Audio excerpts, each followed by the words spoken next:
Check, check, 1, 2, testing. What's up, everybody? Welcome to another stream during the lockdown, semi-lockdown. How's everybody doing? Vasquez, see you are first. Missed you last time for a Sunday stream. Missing out on all the goods. How you doing? How's everybody doing? If anyone has any questions, feel free to ask. Just getting back to this piece.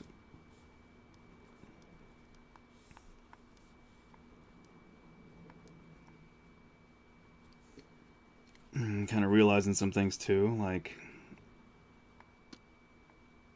I think I want to reposition a lot of this stuff.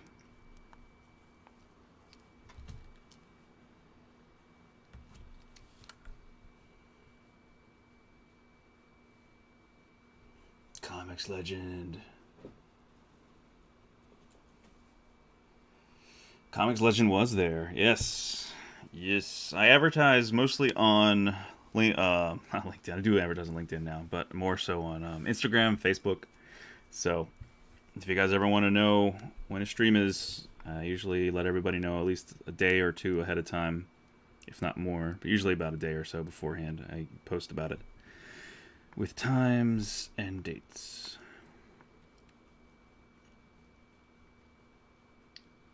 The title of the stream is wrong again. God dang it. I'll text Kyle. I think he's still getting used to my new time. So he's like, what? Let me text him here.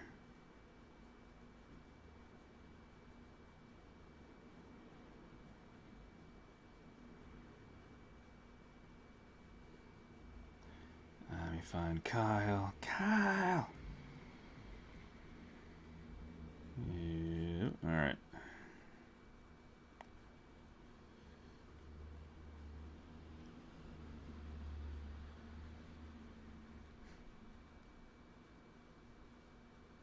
Now, is that title wrong on Twitch or on YouTube? Just change your name, it'll be easier. Nice. Yeah, that probably would be easier, I guess, huh?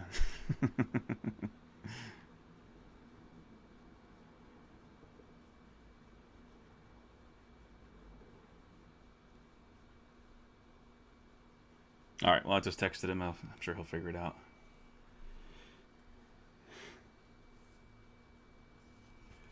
Comics legend. My question today is how to add life into your models.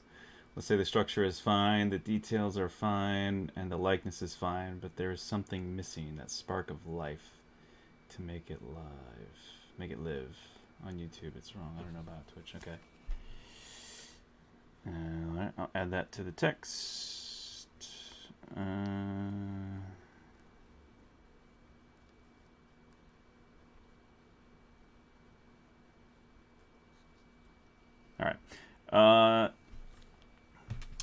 It's wrong on both. Oh, okay. I'll let him know.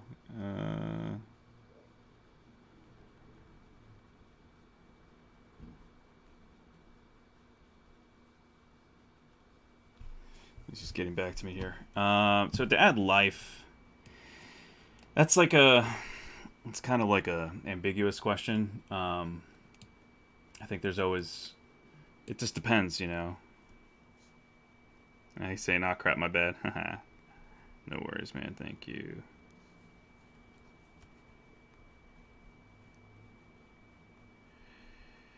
All right.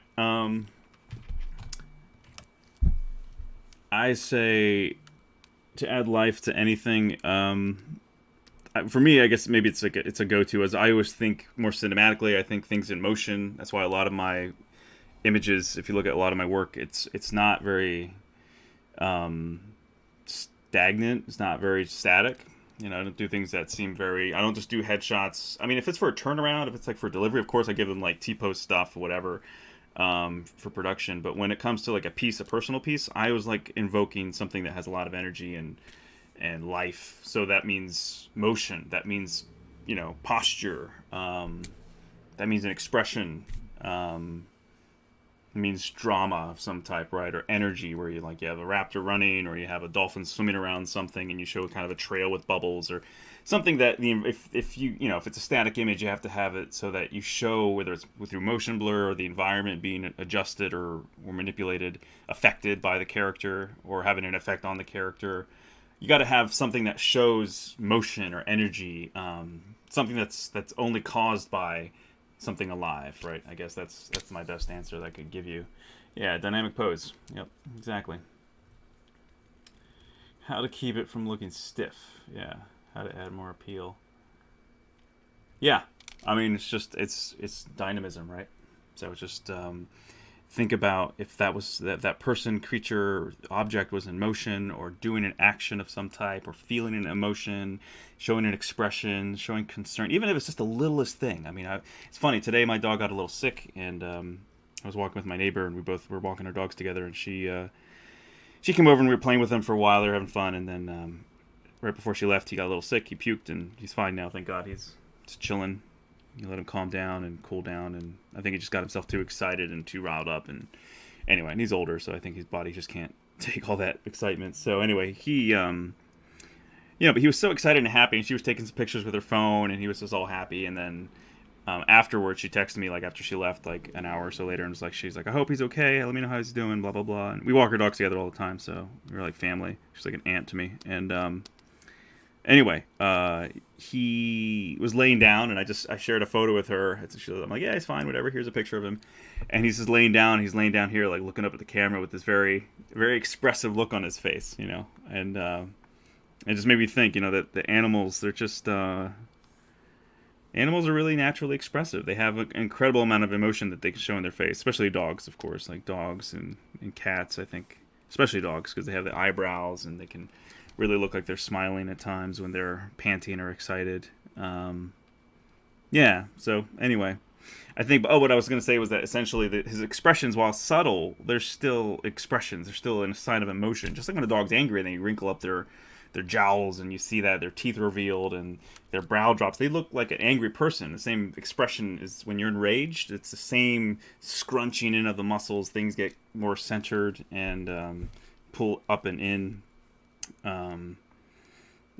So it's little things like that, you know, that's more dramatic, but you know what I mean? Like, essentially, even subtle changes in the eyes, like an eyelid and the cheeks just moving up for a slight smile, or focus, like wincing of the eyes, the squinting of the eyes a little bit, like subtle things like that immediately evoke an immediate connection that the viewer and can have with the piece that you're working on. So I think things like that, they can be very subtle, but just the right amount, like a spice, and it's like, bam, it has a punch to it.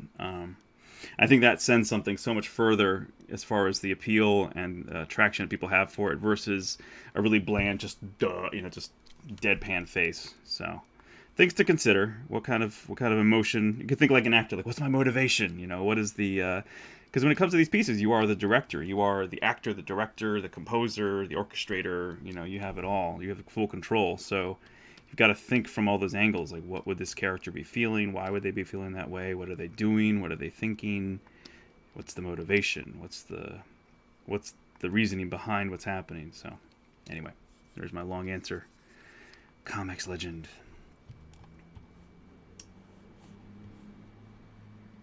Tension release is good for posing. Yep. Evolve to smile. Actually do expressions to socialize with humans. I don't see expressions like that with wolves. Yeah, that's true. It's very true. I'm sure you've bred the ones that are more friendly too, and that helps a lot too with continuing that gene pool.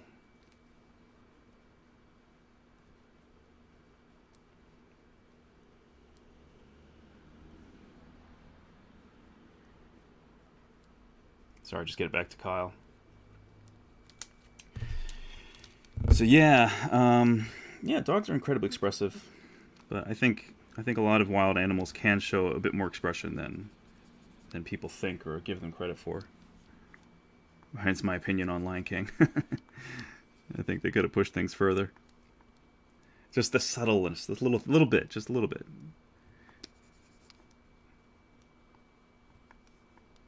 It's like a spice. A little goes a long way. Anyway, okay, so I'm gonna hide this for now. Where's the other one? Where did I just this one? This one. There we go. So concentration has been like the smoke and dust and clouds lately. That's what I was working on a lot in Mufasa. Well, Mufasa's all clouds, but I mean the side part was what I was working on Sunday. I'm pretty happy with it. It's looking a lot better. And this I'm trying to get away from looking like rocket boosters and more like he's pressed off the ground, and I'm still figuring it out, but I think first of all, like the way that this would attach from where his feet were before means that everything has to be adjusted. And then I think after about an hour or so, I'm going to move back to Mufasa because I had some pretty good momentum going with that one. So I'm going to try to keep that going. I'm just trying to get stuff done. I'm really trying to be more aggressive and just really pushing things forward more in general right now with just personal projects. I'm kind of getting sick of letting things drag them down or slow me down, and I really need to get stuff done. So full steam ahead.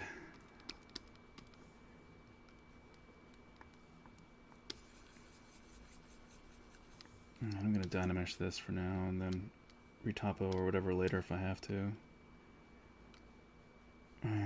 What's our floor size here? Yeah, it's pretty big.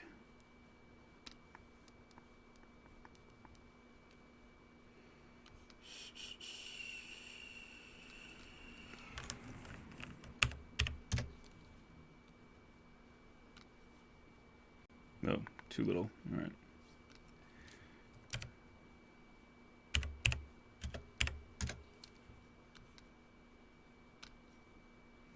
Yeah, it's good.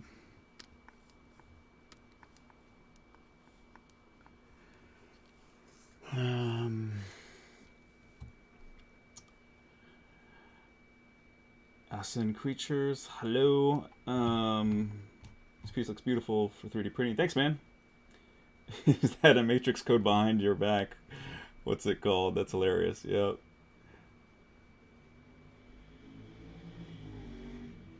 Project we just want to be over with. No passion usually happens when you have meddling producers, managers. Yeah, that's true. I mean, it's true. That's why I'm bummed that my work didn't get put in there, because I thought at least I had something good, and a lot of people liked it from all the emails that were exchanged, but there's just not enough time to put it in there. Yeah, I mean, I'm trying not to be too harsh on it, because I really do love Jon Favreau's stuff overall. I really like him as a person from all I've seen and heard about him, and through people who have interacted with him in a distant manner. And people who I'm friends with, who I'm good friends with, who know him, only have good things to say about him. So I really like him, and I really would love to work with him on another project where I could probably be more directly involved with him. Just because he seems like good people, and like just down to earth because of where he came from. You know, I met Vince Vaughn, his co-star from Swingers. Vince Vaughn a few, I guess it was almost a year ago now. Jeez, time flies. Maybe not. It was only like 8 months, 10 months, somewhere around there. Anyway, met him recently. He lives near-ish my area here toward Manhattan Beach. And nice guy, really cool too. Just, again, another just down-to-earth, cool dude. Yeah, cool guy, like him. So yeah, I just think they're kind of the same ilk in general, and I dig it. It's cool. They're not the common Hollywood type, that's for sure. They're not the average par for the course kind of dudes. And part of me keeps thinking about this too, just looking at the piece. I keep wanting to think about, I don't know if I want to have her raised up even more, or maybe I can just drop the ground, just make it easier. Instead of having to readjust all their body parts, just drop the ground so then her legs can extend out more. I think that makes more sense.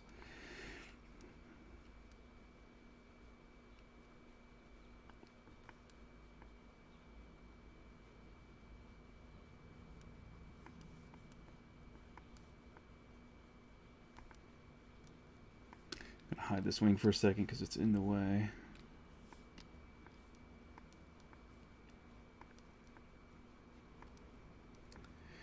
I'm just trying to think how that would work. How the foot looks. Yeah, it's like a bunching up. That heel's a little funky. I mean, a lot of the anatomy needs to be fixed on this, but it's just kind of bugging me.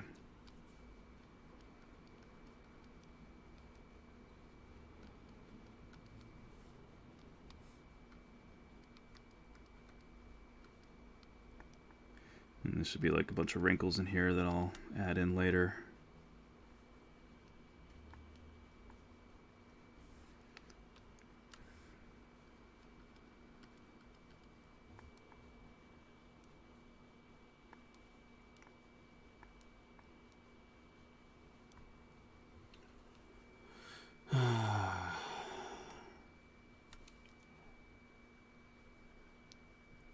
Looks like a render farm? Oh, you mean the Matrix background?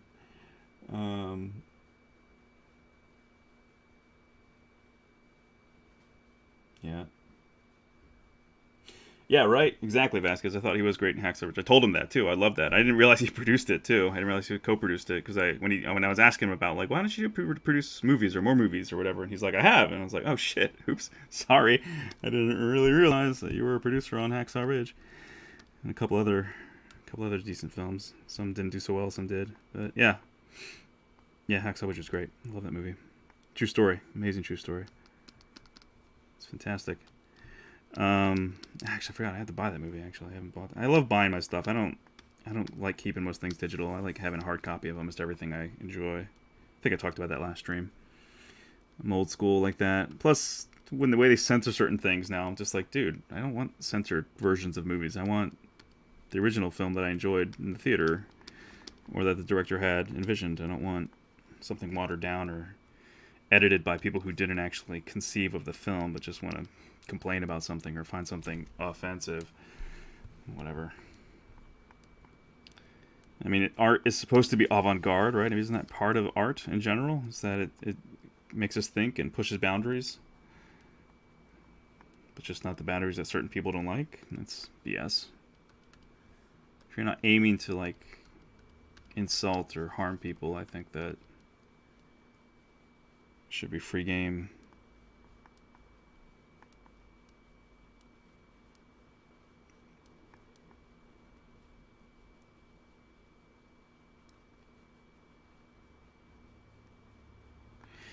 I've also been thinking, I've been playing a little bit of, I haven't had a lot of time because I have so many other things going on, but I've been playing a bit of Ghost of Tsushima, and I'm very early on in it still. I mean, I'm a few hours into it, and it's awesome. I freaking love that game. If you have a PS4, get Ghost of Tsushima. Awesome game. Not perfect, but awesome. But I'm early into it, and they use as a very cool, beautiful, like elegant solution that it's something I would have. It's my taste. It's like something I would have thought of if I would have had the opportunity to talk about it. But they use the wind as a way of a waypoint, a very natural environmental element to show you where to go, and you can summon it, and occasionally you'll kind of like infer like, oh, if you don't know where to go, you hear a sound almost like a voice. I'm sure they used some voices and edited them into the sound design, but you'll hear kind of like almost like a almost creepy but kind of ethereal kind of exhale, and the sound of wind blowing, and you'll see these streams of like mist, like of condensation in the air, like little clouds, wisps kind of going off in the directions that you should go, and it sort of shows you. And it also, then all the wind blows, the trees move, and if you really summon it, like you deliberately choose to say, I want to know where to go, it's a larger gust, and it's very direct, and it kind of moves toward the direction you should go. And it's very cool. I heard some reviewers talking about it, and how they described it I thought was very, very elegant too. It's sort of like the world is sort of bending to your will a little bit, or like kind of like a Neo kind of way of the Matrix, where when he flexes at the end, everything kind of bows out a little bit in response to like his strength. It's sort of that same feel where you have this not godlike, but kind of, sort of influence on the environment around you. It's really cool. Anyway, so I was thinking about the way that they represent some of the air, and I'm thinking maybe something like that is how this should be constructed. I don't know. Sorry, I have my volume up here on my music a little bit. Anyway, sorry. So someone asked about the Matrix thing. It's like every stream I pretty much get a question about it. It's a poster, bought it on eBay. It's a really limited edition one. It was from The Matrix Reloaded, actually, but I love that it doesn't say that anywhere on it. It just says "Free your mind." at the top there, which is pretty cool. And then the code, the lights I built in the back, I bought some lights for it and off of Amazon. It's LED strips for Christmas, like kind of like icicle lights, but they're not icicle lights. They're just tubes of LEDs that have controllers that dictate how the the flow is. So yeah. Anyway, I fixed those to the back, bought the frame. Whole thing wasn't cheap, but it was something that I wanted to do, wanted to make. So if you're lucky, you can find them every now and then. They go up on eBay, but they're pretty expensive. I got a decent deal on this poster. It was mint, which was awesome. But some of them have like tattered edges or kind of chopped up kind of corners, or they got folded or whatever from storage. So anyway, so I'm just gonna be experimenting here a little bit.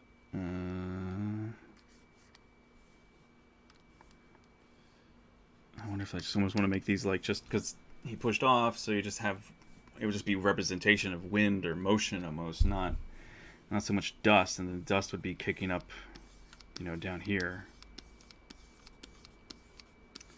So I almost want like a very kind of, almost like a blast of jet or something, but not.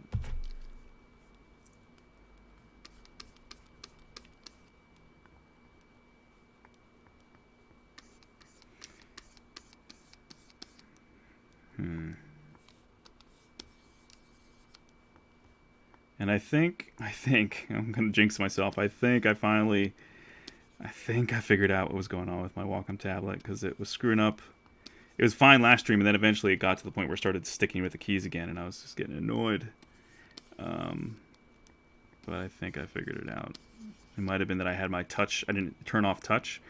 So if anyone else has a Wacom tablet and it's giving them any kind of grief, I always did this before, but I think when I built this computer and I installed a bunch of new drivers, I didn't do this, which is disable all touch input. Because I found that sometimes I'd be on my other screen, I'd hit my button to put my mouse, and now my mouse is on my other screen, and then I would just not do anything, and then eventually I'd see these little circles like pop up right here, like in this weird little lower spot of the screen, and it'd be like if someone was touching the screen. So that was like sensing something that was causing the touch to go off, and then it would drag the cursor back there all the time, and it also seemed to have some sort of effect on the keys. I don't know. So now, so far, so good. Hopefully that was the issue. So if anyone else has a similar qualm with any of their Wacom tablets, that might be the culprit.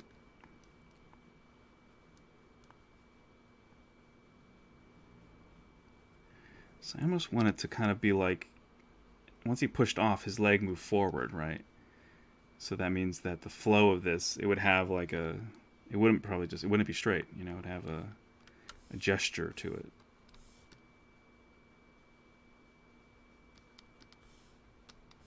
So I was just going to mess with this. It would be swaying, being brought forward, and then have a straight area, or more straight, behind it.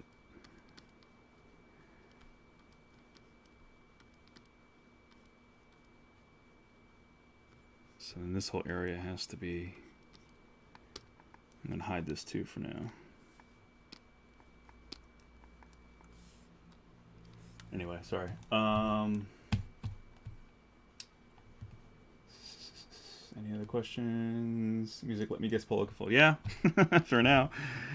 Yeah, I was listening to some other stuff earlier, but Vasquez, yes.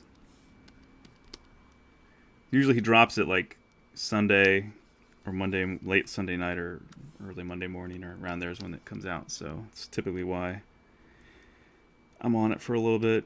I kind of usually listen to his show a couple times after it comes out, just to kind of catch any songs that I might want to download or buy.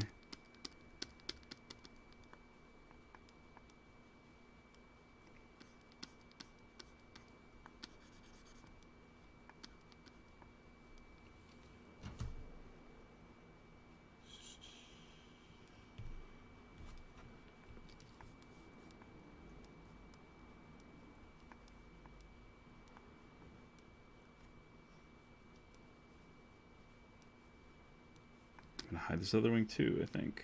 Just get a clearer view of things.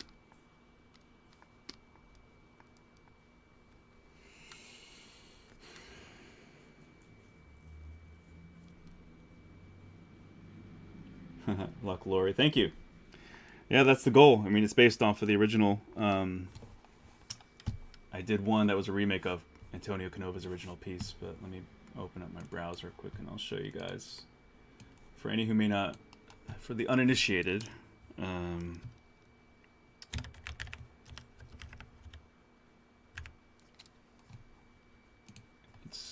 think this is called Cupid Revived, Psyche Revived by Cupid. I guess that's how the actual title is. And it's in the Louvre, and I think there's some replicas or, you know, copies. They made several. So there's others, excuse me, all over different spots of the world, different museums, but just trying to find a good one. Where's a good sculpture? Good photo, I mean. This one's good. So this is the original piece. And then I made a version of it. And yeah, this is the classic one. And so then mine was like, I didn't want it to be so, like, the Cupid looks so, like, young, so childlike, and I wanted to make it more masculine and more feminine. I kind of wanted to accentuate the genders and just really kind of, if you put this in the realm of 300 and that same kind of stylization of just really, you know, accentuated or glorified, you know, in some ways. And so I took this as the inspiration for the other piece I made. And so the other one, for those who may not have seen it, is not that here. So then this is the piece I originally made for a masterclass on 3D printing and just how to build how to construct a print that's larger than your build volume. And this was all done in the Ultimaker, actually, Ultimaker 3 Extended. So this is that piece. I have it in the other room in the lab. But yeah, so I took this and I've sort of, for those who may not have seen the previous sculpts, previous streams, I just kind of chopped up different body parts and brought in new torso and everything, and just I've been reworking it. I reworked her from where she was because her pose hasn't changed as much as his, which is much more dramatic. So yeah, so this is where we're going.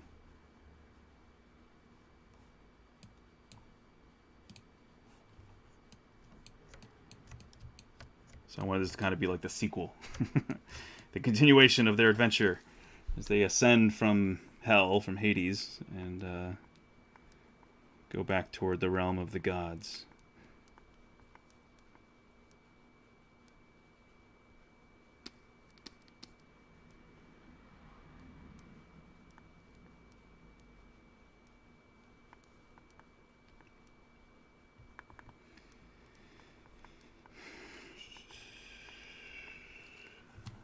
Sorry, so I don't know if I have any questions now.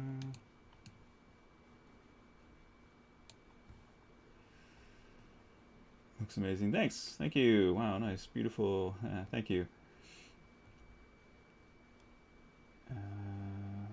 Like them all, but I love this interpretation the best. Oh, thanks. To do a sequel to a sculpture. Thank you. Well, it's because I think, again, I think cinematically. I think of a story, I think of motion and visuals, and I just haven't done it yet. I really haven't made any films yet until now. I'm working on my stuff because the tools were just more inaccessible. Like, to render something realistically or to render things well, you just need a render farm, or you needed, even then, even with a crazy strong PC, you couldn't do, like, cinematic quality, really, at home until right now, really, in, like, the last few months, I think, has it really been last year or two, where you really have an incredible amount of access to real-time rendering with something as user-friendly as Unreal.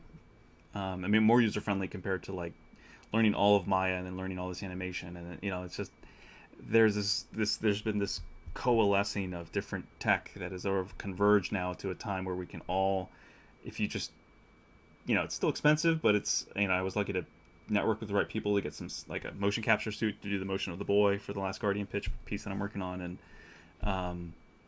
working on some other pitch pieces, and it's just, Unreal's really kind of given us that at home, with a decent computer, RTX 2080 Ti, you can now really push those visuals to that level of just it. If you know how to color grade right, and you make sure it's 24 frames a second or 23.9 frames a second, and get the right amount of motion blur and the right lighting, you can really get something pretty incredible, like pretty believable. That's, I mean, Redshift, I was like, oh, well, Redshift, why don't you use Redshift? Well, I'm like, yeah, I mean, it's okay, but I still feel like, I don't know. Unreal's just the future, and it's like I'm still getting a quality that's going to be close to what Redshift would give us, one way or the other. But I'm learning a tool that's going to be more valuable in the long run, immediacy, really, too, very soon. To know Unreal better than to know just how to render in Maya with Redshift. So, different strokes for different folks. But I think for now, Unreal's where I should be at. So, yeah. So it's just the right time. It feels like, I wish. It's like so many things in my life, I guess, in a lot of people's lives. You wish you would have gotten to certain points sooner, or you would have realized certain things sooner, or taken action in some way sooner. But at the end of the day, it's sort of like things happen the way they're supposed to happen, and you can just either live in regret, or you can just try to make the best of what your future is going to be.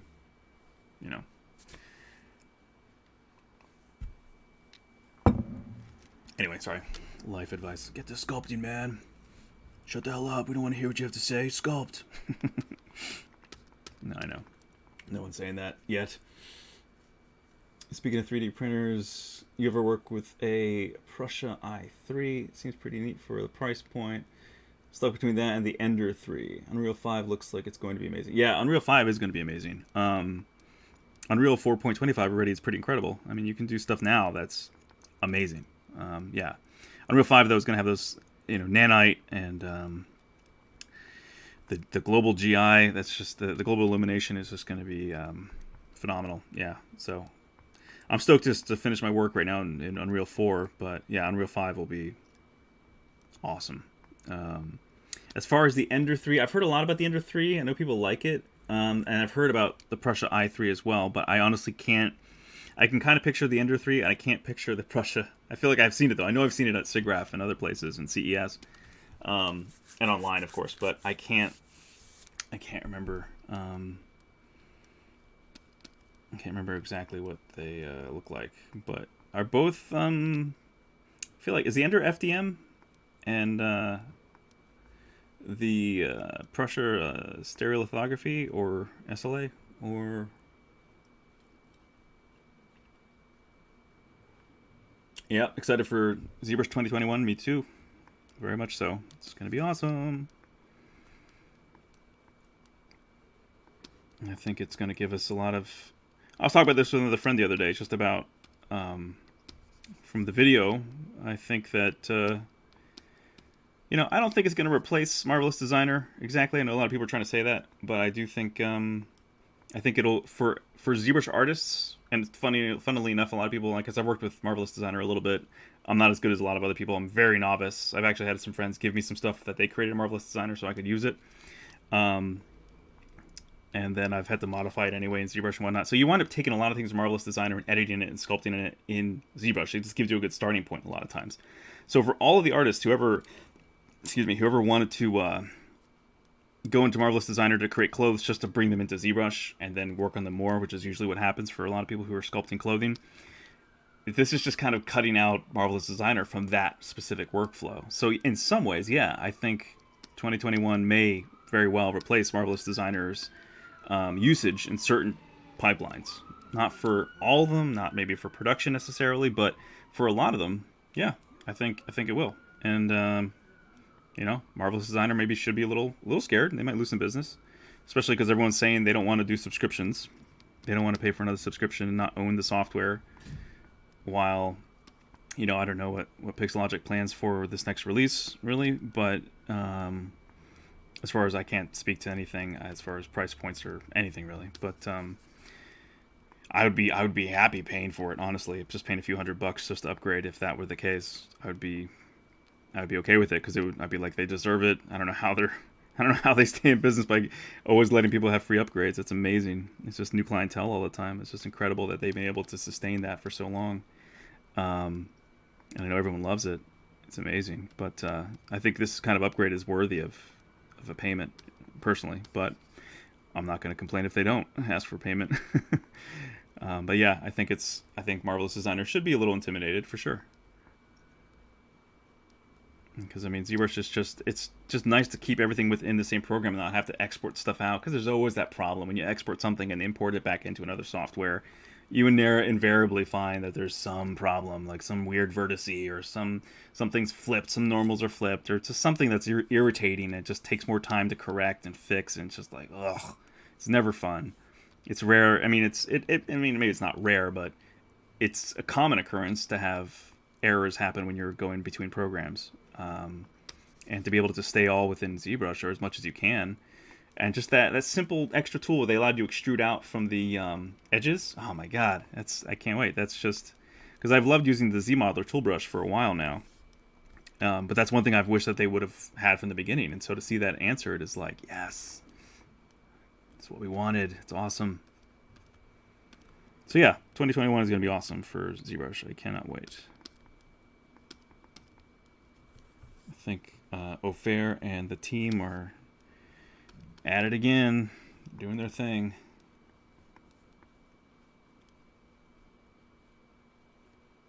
So I'm probably going to have, this is just the general shape, and then I'm going to have like these little trails, things like this, kind of following this form, and also just dropping down, but connected, of course, so that it prints.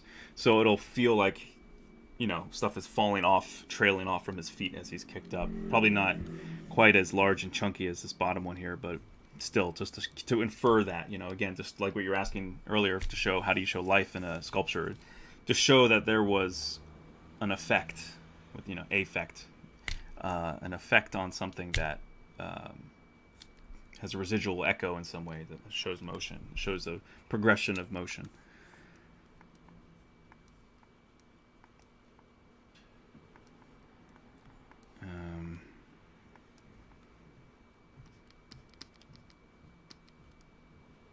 So I'm just trying to think of his motion here, jumping and then moving the leg up.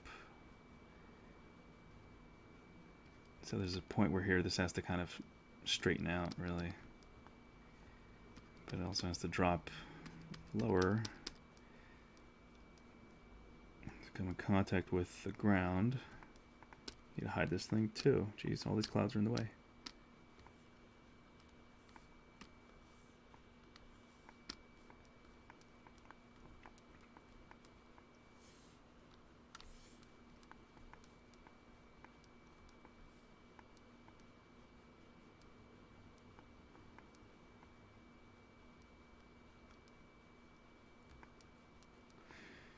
And her hair is still from the shape of when he was holding her head, so obviously the hair is going to be completely redone too, where it's just going to be flowing mostly downward, like with gravity, but maybe have a little bit of kick up at that bottom where the air and everything is rustling up, all the dust and anything as light as hair. Sorry, I'm missing questions here. Saving for Formlabs printer. All right, look, Lori, if you need a discount, I can get you $250 off. Let me know. I have a code that I can give you because I'm an ambassador for Formlabs, so I can save you some cash on the printer if you like. Doing Basement Close Sim, yep. Can't see not being it not being useful. Yeah. Right, but yeah, I think the new 2021 is just going to be amazing for that too. Rodrigo, thank you, sir. It's my same feeling about Maya. It's a great tool, yeah. I wouldn't mind paying $100 for a major upgrade. ZBrush deserves it. Totally, yeah. I'll take it. LOL. Yeah, I agree. No, I mean they've been so generous for so long. That's why I'm just like, I wouldn't mind paying a few $100 for an upgrade, just to say if you want 2021 with new features, $300, $250, whatever, you know, $250, $400, whatever. I think it's fair.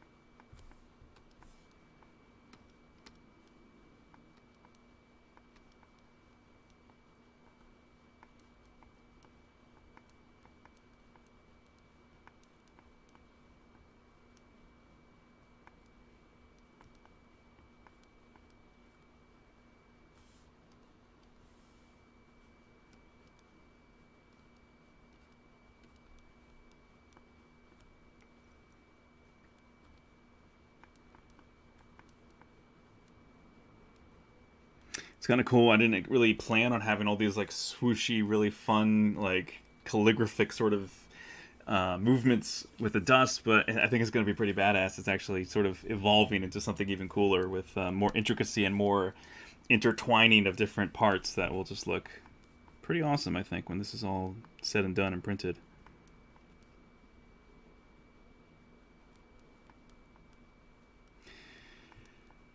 And I know, like, their butts look weird and the hips, and because I just did, like, gross fast movements for the limbs just to get the blocked-in posture, so just FYI if anyone's like, that anatomy's wrong. I know. Thank you.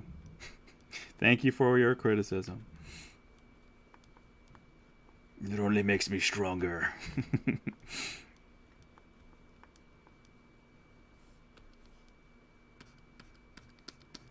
was talking with some other friends just about business and ambition and just moving forward in life and trying to just one up your game in general, you know, through business and through attitude. It all connects. You know, if you want to be a millionaire, if you want to make it in life in some way, you've got to have an attitude of just not caring what so many people think, really, you know. I mean, I wouldn't say you don't care what anyone thinks, but of course you you listen to some critique and positive criticism that comes from a good place, but I think it's so important to not care what a lot of people think, because they're not on your journey. They don't know your story. They don't know your path, their dreams, desires, needs. So, you know, so if people want to say harsh things, I mean, it might hurt your feelings a little bit, but you've got to learn to not care as much. You know, I think it's important. It's a fundamental aspect to successful people, successful entrepreneurs. It's not caring as much as other people do. You know, not letting words affect your trajectory, you know, your path in life. Not letting negative words affect them, I should say. Wise words are a different story. It all depends on where it comes from. Use strings with your models. Floating planters, 3D prints. It's cool. Probably will try it. Yeah, I've seen some of the floating planters. Those are cool. I haven't used any strings in my prints that I can think of. No, everything's kind of been printed. And the only thing that I've introduced into my prints right now have been electronics. So wires internally and whatnot going to LEDs and a little battery box, you know, and a switch and remote and that kind of thing with my Trico statue. But it's actually back there. But other than that, no, I haven't really introduced other materials into them. But I've thought about it, and it's something that's still in my mind for. Pardon me, for I'm drinking a protein shake there on the side, so got the burps. No, but it's something I've thought about for sure. But I haven't really just had a need for it. So, but yeah, Vasquez, do you post your stuff anywhere online? Can I see any of your work anywhere? Brings his movement to life. Show him really affecting the environment around him. Great idea. Thanks. What do you think about the new features of ZBrush 2021? Yeah, as I've said before, I just think it looks awesome. I think it'll be great. I can't wait to really, you know, test it out and push its boundaries. You know, I think the cloth would be perfect for her situation. You know, for all this to get some real flow and dynamics in there. So, yeah, I'm looking forward to it. I'm absolutely excited for it. And I would say if anyone hasn't gotten ZBrush yet, I would say now would be the time, for sure. If someone hasn't bought ZBrush yet, please don't pirate it. Please buy it. It's absolutely worth it, especially with all the upgrades, man. For all these years, you know, if they give us another free upgrade with this, holy crap, that's an incredible value. You know, every year it's eventually gone up a little bit, so it's like I was glad I jumped in when I did. Now it's more expensive. I'm envious of those who bought it back when it was like $200, like way back in 2002, 2003 or whatever. Oh man, they're getting such a value, such a deal. It's insane.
Yeah, lucky guys for sure.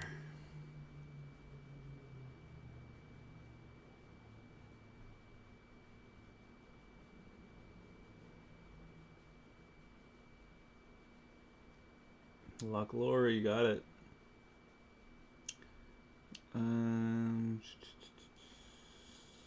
Vasquez, nope, I suck. Yeah, share your IG, come on. Don't have one. What? ArtStation? No. Come on, Vasquez. Catch up with the 21st century, dude. I'm resistant too, man. It's hard for me to. I'm trying to do more posting, more and more stuff now because I just want to level up and I just want to move on with things. And you know, whether you like it or not, unfortunately, social media is just part of the game now, and you know, it's just part of the. It's part of the deal, whether you like it or not. And I don't know. I think we are all our harshest critics, of course, and so that's why I didn't really go on camera a lot either. And it's like, you know, we all see ourselves and we see our flaws, or we see things that embarrass us, or that. But that's just going back to what I was saying earlier. You just got to learn not to give a crap. You just got to learn not to care. If you want X, you got to just sort of aim for that, and just to hell with everybody who's gonna make you feel bad or say something negative. Like, the internet's like designed now for just people just to harshly criticize you all the time, and you just got to get to the point where you just tell them to get lost, to put it nicely. To say the G-rated version, get lost, you jerk.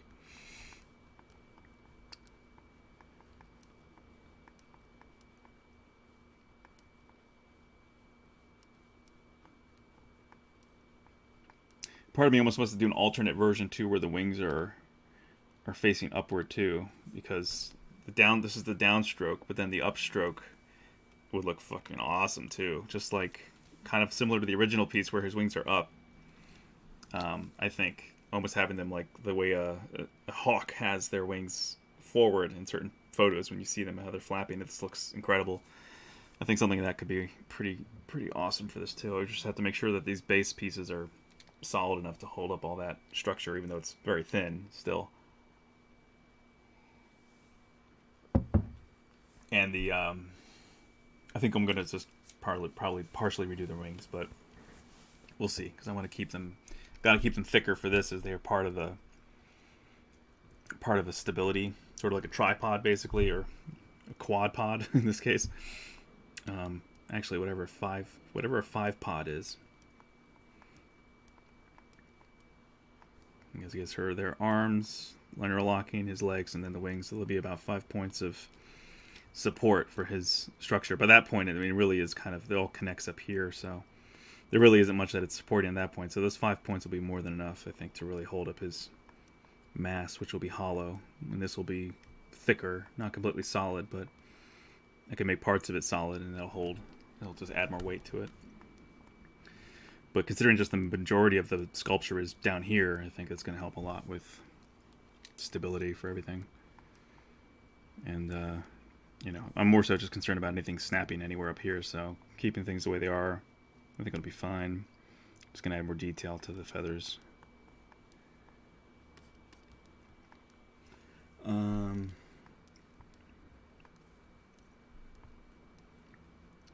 What are people saying?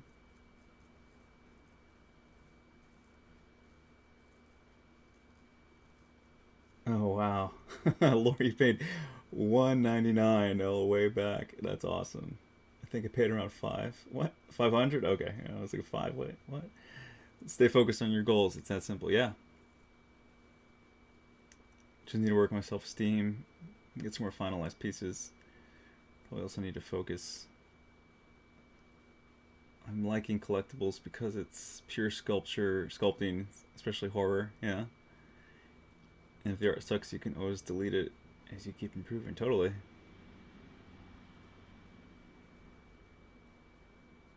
Fantasy horror. Kentaro. Mayura?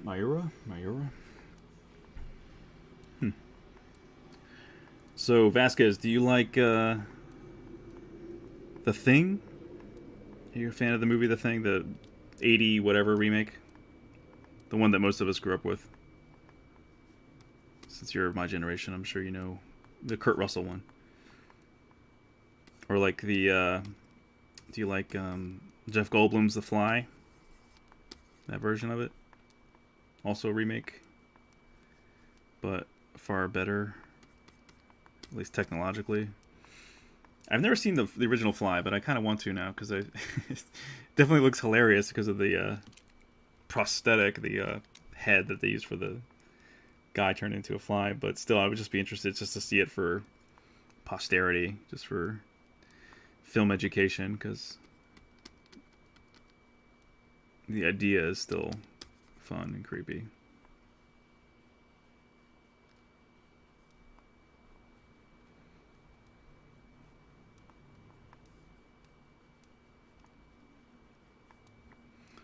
And in about 10 minutes, we're going to jump over to Mufasa. Mufasa, Mufasa, Mufasa.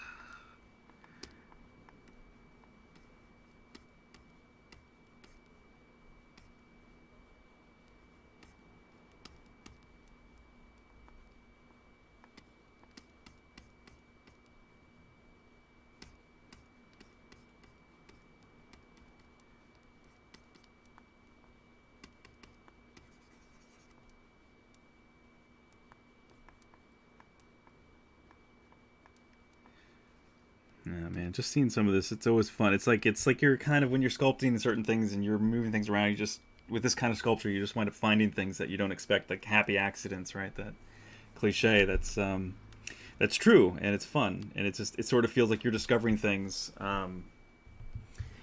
You're discovering things for yourself, along with an audience, in a sense. Like you feel like you're part of you're like a viewer in a sense, not just a creator. Because like just simple little things to me, like just finding that curl right around the wing here, it's just such a perfect little. It's not perfect, but I mean, it just insinuates, it shows, infers what I'm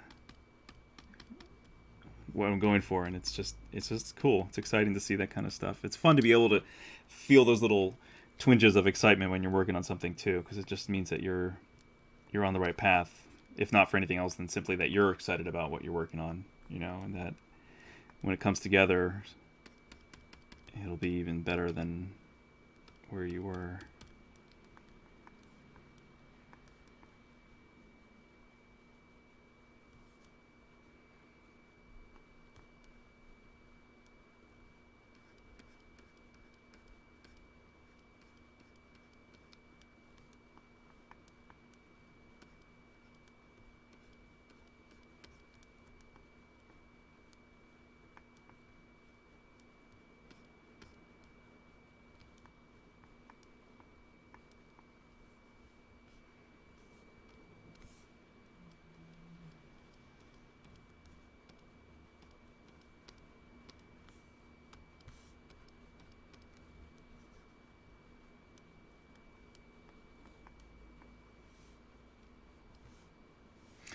I kind of feel like this needs to kind of bend out a bit more. So this is a perfect opportunity to do a little fun with the bend curve option here. Let's see if it'll give me what I want. But there's a lattice tool. It's in the gizmo. I was using this last part of my stream. Let's do a quick save here, just in case anything happens.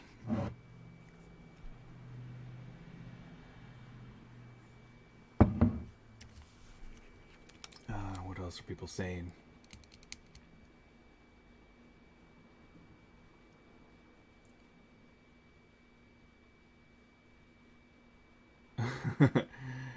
Look, Laura, that wingtip. If you do the wingtip like you did the feet, you still have support and it looks cool. Yeah, exactly. Are you meaning like having some trail against the... Because I'm thinking just having some of this, just, yeah, like very kind of loosely kind of connect to the wing here. And I think that alone will be a lot of support if they're fused together. Is that what you're referring to? What else? As a beginner in ZBrush, what do you think would be a good focus to get better? Q-cake. That's such a general question. As a beginner in ZBrush, what do you think would be a good focus to get better? I mean, traditional sculpture. I mean, not physically doing it maybe, but just practicing. Practice is really what helps you get better. Spending time, right? looking at something you want to recreate sculpturally and then doing it, right? Doing likenesses, understanding the planes, right? Dimensionality. It depends what you feel like you need to improve in. Are you someone who understands how to sculpt well in general? I mean, have you done traditional sculpting before? It's like you kind of have to know your background to give you better advice. But I think, of course, any like drawing, like anything in the general, just to get better at something initially, it's observe and then recreate, right? And learn to always look like 10 times more at your subject than your canvas, whatever that may be, digital or physical. You've got to basically, what you're doing is you're trying to teach your brain to how to almost like superimpose. You're kind of like tracing is really sort of in general what you're doing. You're looking at something and then quickly like taking that mental snapshot and looking back at your piece and trying to recreate that, looking back and back and back and back. And that's all you're doing is you're just trying to like synchronize, if you want to do that, if you want to recreate what you see in real life or what you're looking at on a photo, it's easier, of course, digitally. It's so much easier to cheat in that sense because you can take your image and superimpose it with an image plane and, in 3D and then just use that with transparency and just model it. If you got a good front and side view of anything, 3/4 view, then you've got kind of all the tools, you need to recreate something, right? But it's also important just to understand form. So there's something to be said about not just lining things up and trying to, because what that's important. Like for instance, when you're doing a likeness, that's important to get that. Just your point of doing a likeness usually is for accuracy. It has to look right, like a digital double for somebody. But if you're trying to grow as an artist, I think there's a significant benefit to not superimposing it initially and just looking at your image separately and then sculpting, separately, and doing that initially. That will help you, I think, just have stronger abilities for observation and sort of train your brain to focus better in those areas. And then, down the line, like if you have a job where you have to make a likeness, then just, whatever the shortest, fastest route is from point A to point B is what you do. Yeah, I mean, as far as just getting better at ZBrush, there's the sculptural aspect, and then there's, of course, the technical aspect. So if you want to get to know the program better, watch videos, watch tutorials, go on ZBrush Classroom, Z Classroom, and start looking there at what skills do you want to learn, what do you feel like you maybe lack, or feel like you're not as strong in, whatever areas you feel weaker in, maybe focus more in there. Yeah, so I mean, it really kind of depends on where you want to go and what you need. I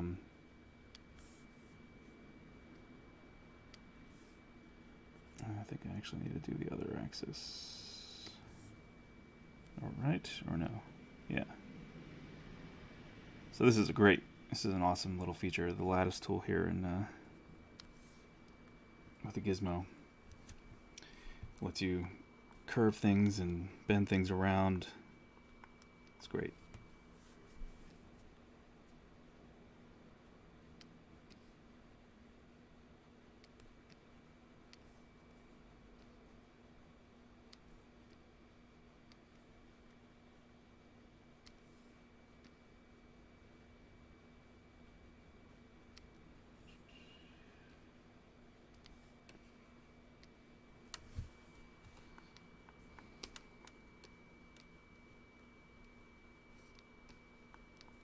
It's still not exactly what I want, but it's close. And then I'll just move it around more with the move brush.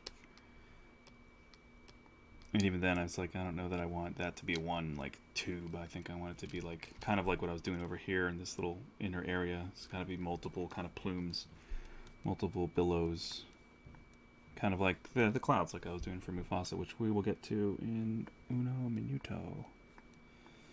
Alright, but I want to accept that anyway. And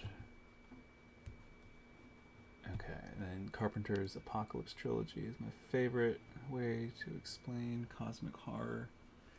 I think it was great. Prince of Darkness, very wordy.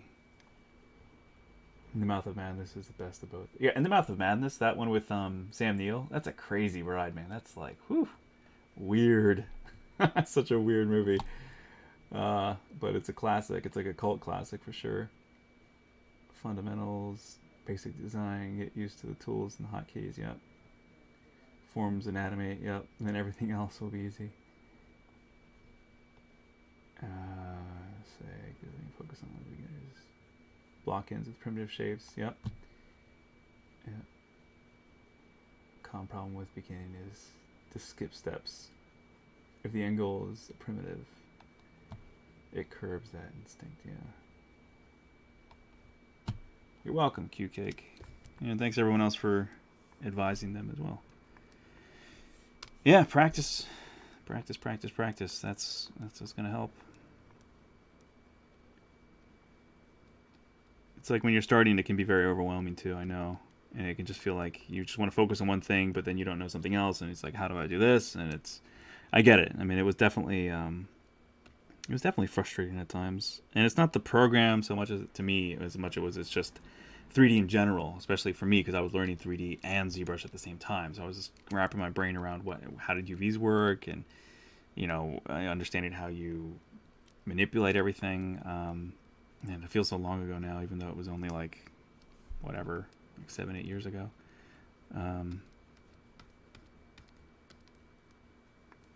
Yeah.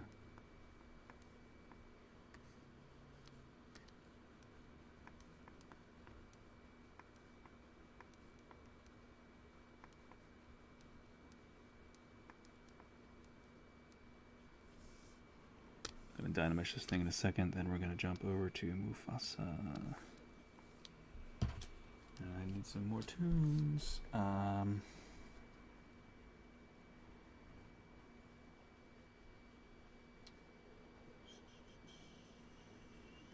2 seconds.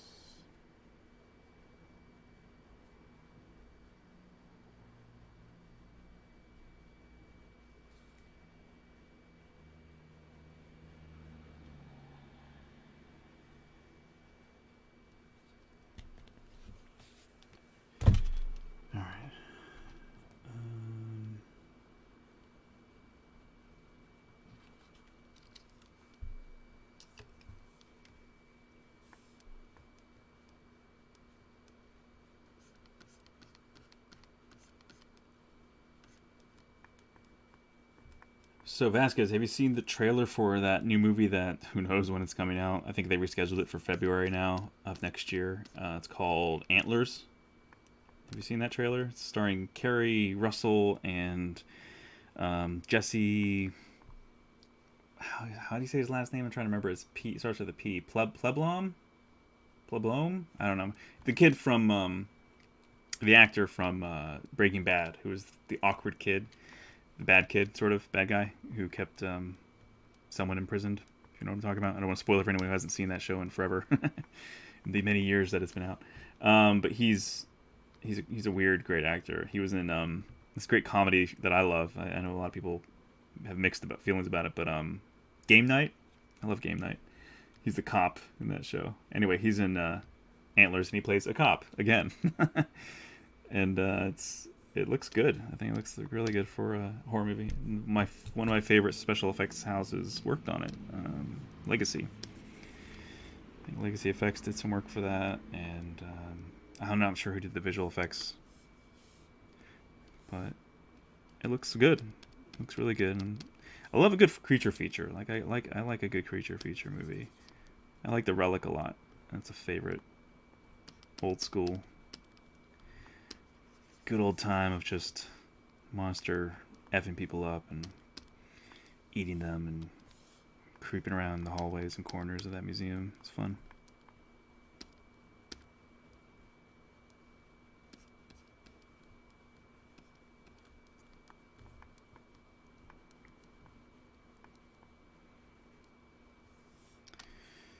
Where's our twist brush? Spiral.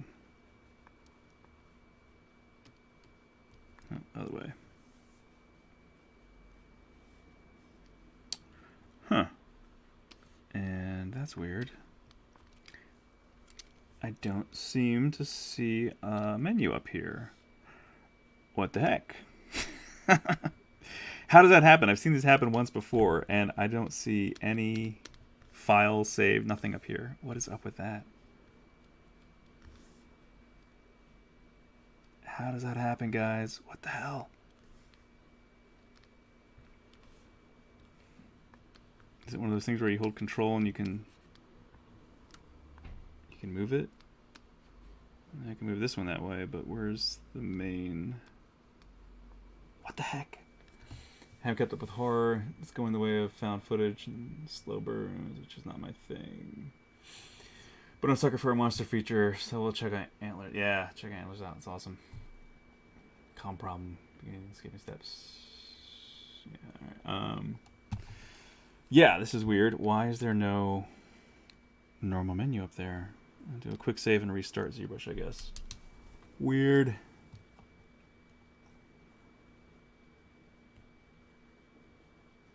How does that happen? I feel like there's a button that you hit that reveals and hides the top menu, but I have no idea what that is because I normally wouldn't want to hide it. I forget what even does that because I never have a desire for that to happen.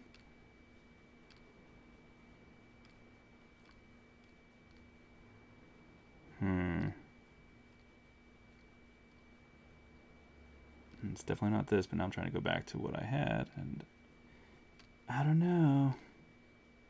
Okay, well, I'm gonna do a quick restart.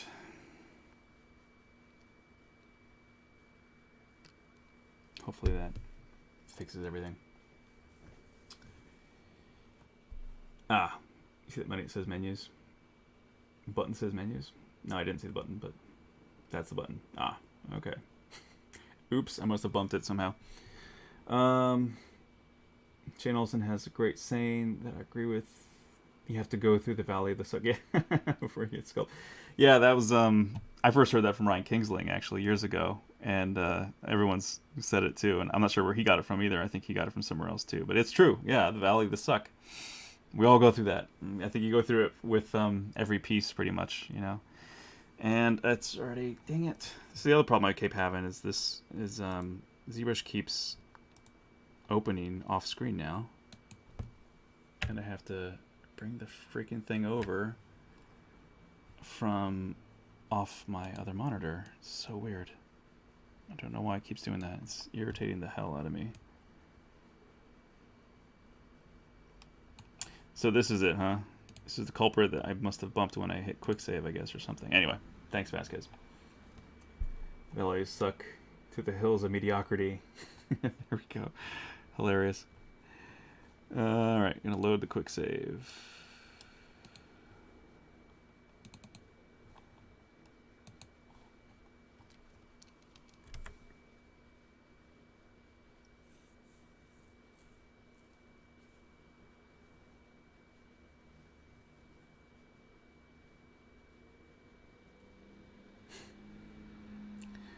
To the hills of mediocrity, to the mountains of superiority. I don't know, what would be the mountains? The mountains of excellence. Okay, I just wanted to try to curl this one thing. It's funny because I think of twist on the menus, and then I want to look for the twist brush, but it's called the spiral brush. I think they should have just called it the twist brush, in my opinion.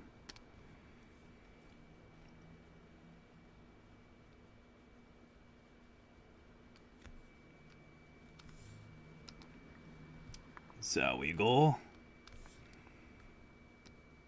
Ah.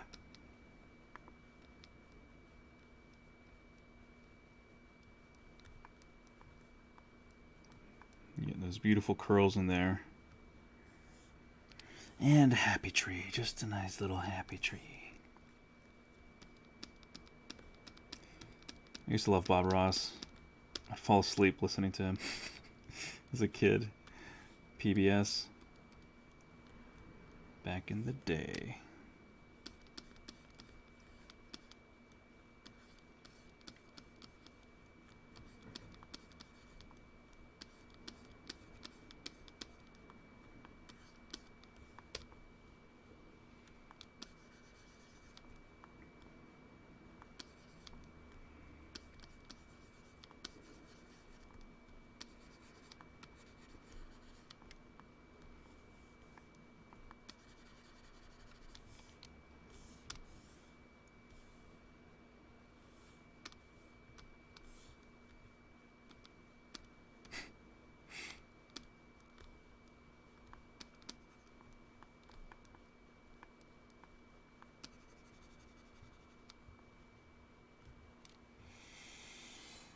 Okay.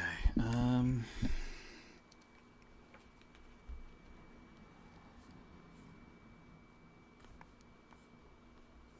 think we're gonna stop here and move over to Mufasa for a bit, probably for the rest of the stream. But yeah, making some progress here. I'm gonna try to keep working on this stuff off camera once I get some other projects done. But I've got a lot on my plate right now, so it's been hard to work on anything else when I'm off camera because everything just needs to get done. It's like everything I'm working on right now, it all has to get done as soon as possible, which is never a fun feeling, but at least it helps you get stuff done, right? It helps you get work out the door.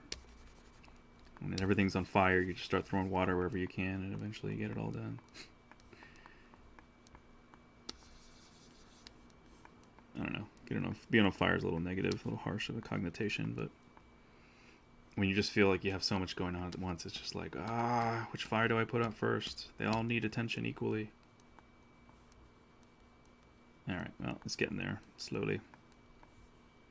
Ever so slowly.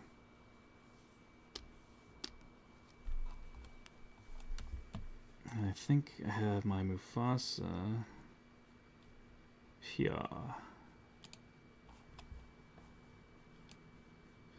Oh yeah, and I forgot to do what I was doing before, but I'll do that now. Open up Keyshot. It's just fun to see it rendered in a way, like what might it look like when it's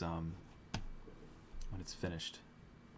So I'm gonna open up, pardon me, the Mufasa file, Keyshot, and show you guys just some cool real-time rendering of what it might look like when it's printed.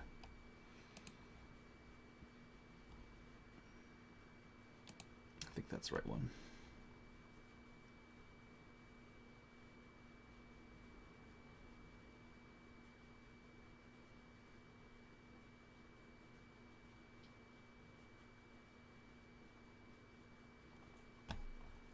There we go. All right, let's see.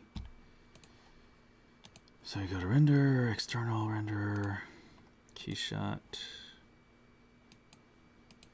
BPR this guy over.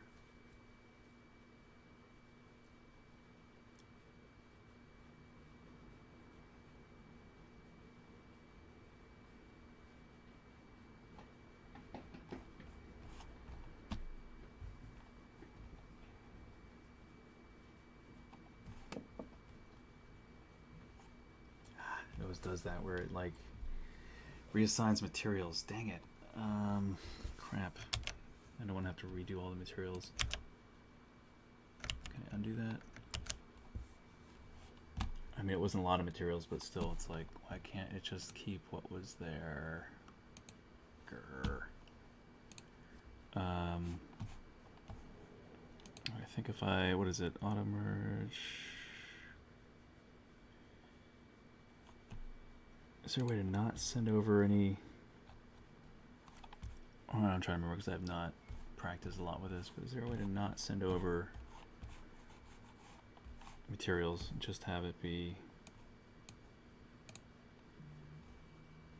adopt the materials that are there?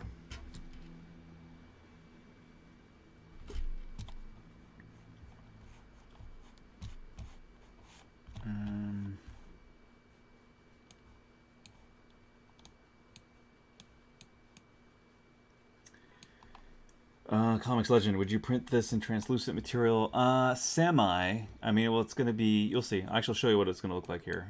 I'll just leave this as it is right now, and then I'll try to recreate the materials or something here. So this is what it's going to look like in general, right? It's going to be printed in white resin primarily, and clear resin below.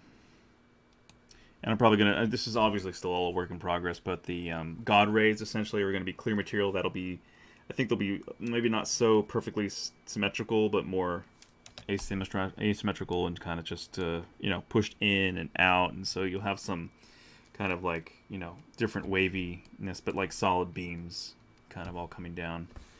And still just a giant chunk of resin underneath. And the back is not done either. I was working on this last time. But there will be, the clouds will come down and probably find their center right here somewhere, and then we'll all be filled in back here too, and his body will come down into an area here where I'll be able to have to stick some wires up and in through his spinal area to the eyes to light up the eyes, and also to have to create some sort of negative cavities in here where I'll use some of the same LEDs that will be for his eyes, also for lightning, so that it looks like there's lightning inside the clouds. And there's already like LEDs with circuits that will flicker and whatnot, so they're already ready to go. Just a matter of getting the sculpture done. But yeah, I think it'll be a pretty nice piece. It'll be pretty cool to be able to give this to John and my friend Mishi, and keep one for myself. It's kind of a little commemorative piece of what could have been, sadly. It should be pretty cool. It should be a badass piece to have.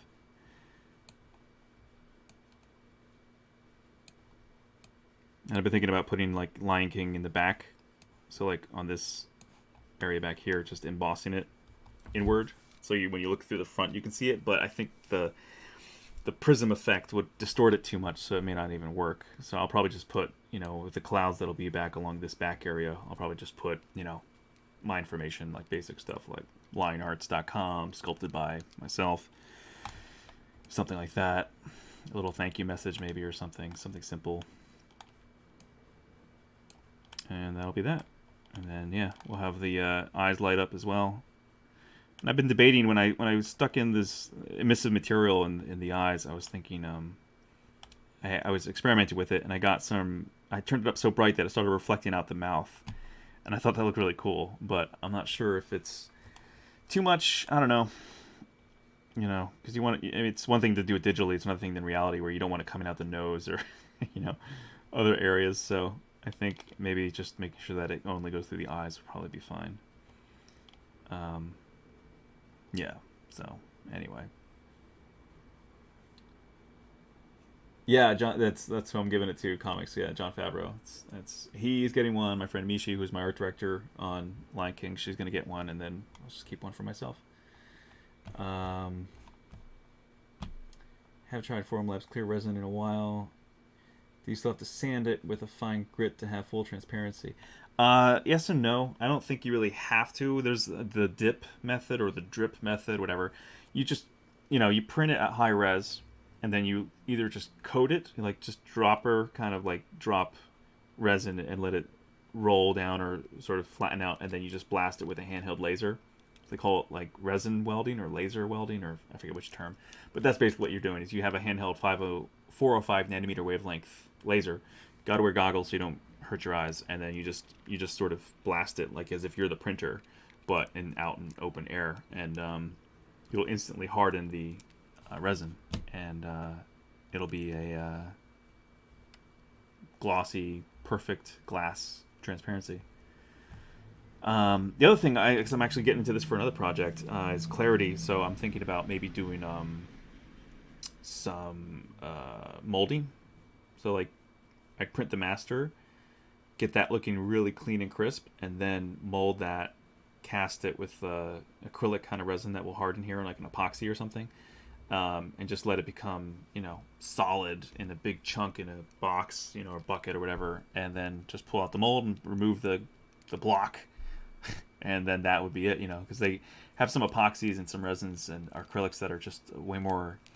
The only downside what I find with Formlabs is resins is that they yellow over time, and I think for this piece it actually wouldn't be that cringy, because the glow of everything is supposed to be that warm kind of light. Because I might have other plan I have is to have a warm LED kind of where his heart is, and kind of have that, and then maybe have some other key ones in other areas, and also have some streaming LEDs. It's going to be filled with LEDs, but I think to have a warm light in there, to really kind of give it that sunset, almost like magic hour kind of color, kind of emanating from inside him, that will help complement if the sort of work with the yellowiness tint of the clear resin.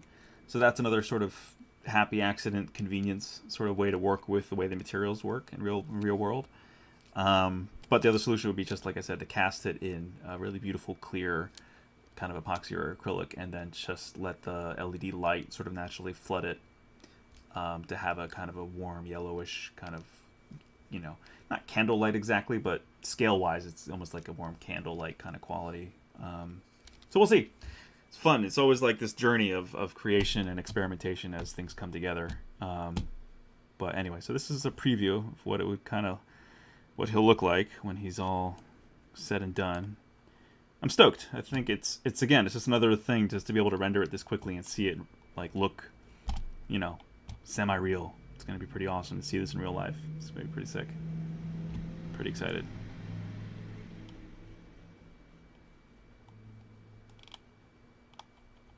I really focused on this whole area here on this, on his left side, our right side of the camera.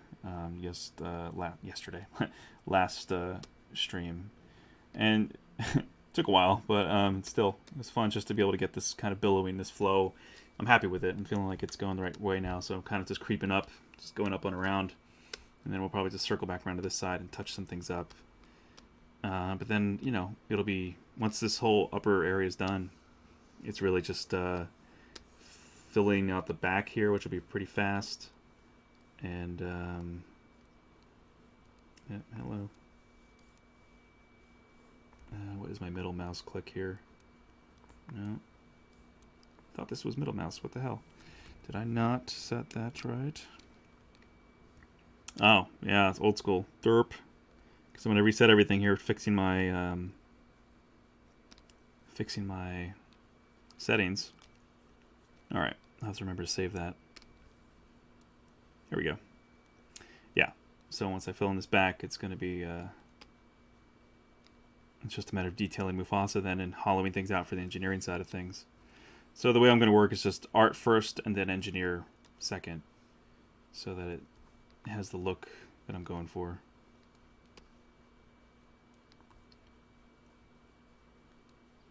So anyway, all right. Get this out of the way, get back to sculpting.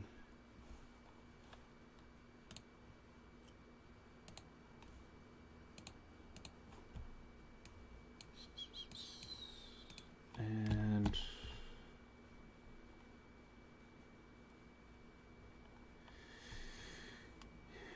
you can have it laser etched inside the bottom part. There's a place on places online that does that. Oh, that's a good idea, actually. Yeah, yeah. I've seen that too, where they like kind of burn it through. Yeah, with the laser. That's pretty cool. Very partial to casting, but I do have the Fixer 3D tool. So I might try the drop cure method. Yeah, you should try it. Why not? What is the visualization tool? Sorry, late to the party. The visualization, you mean the renderer that I was using? That's Keyshot. That's Keyshot 9 with the GPU and denoiser on. So it just, it really kind of renders fast and beautifully. Yeah, so yeah, this is Keyshot 9 for anyone asking or wondering. So you can see up here, Keyshot 9.3 Pro for ZBrush. You get a good deal on it. Go through Pixologic.com, pick up a copy. It's a few $100. It's not very expensive at all, especially compared to the price you pay for Keyshot standalone. Yeah, big difference. So yeah, if you want a Keyshot, a nice clean fast renderer for ZBrush that's photo real, it has real photo physically based lighting, PBR, it's a good place to go. I love it. I just don't use it as much as I need or should, because I haven't had a need to in the past. Or I shouldn't say in the past, more recently. Whatever, you know what I mean. Sorry, my back is bugging me. I have to sit in weird positions because my leg is still healing, and trying not to like keep it bent too long. I have to kind of keep it straight out, or really should have it up again, but it's been getting better. So I'm just sitting in weird positions to kind of help my leg heal. Torn muscle, so it's a long process to get better.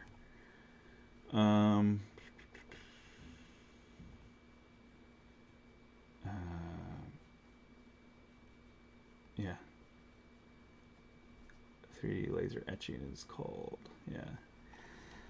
Vasquez, since you seem to be more familiar with it than I am, I'll just ask you straight out. Do you recommend any specifics for clear glass, clear acrylic, or epoxy that just, you know, you can pour into a mold and have it harden to be crystal clear, as long as obviously your negative is designed with that level of smoothness.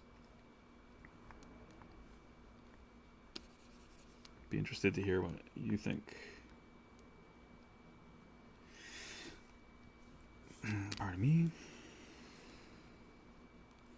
I recently just took a snapshot of some of the clouds that I liked.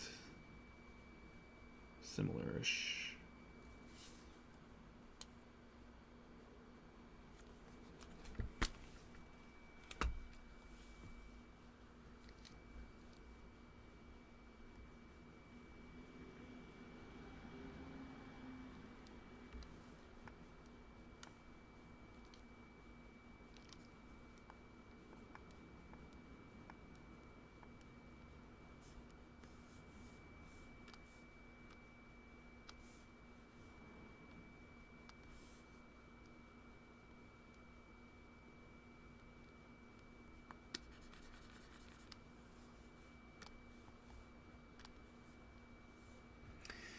I'm just going to get the Smooth Stronger brush because I often want to smooth things that are high poly, and Smooth Stronger does a trick better than regular smooth.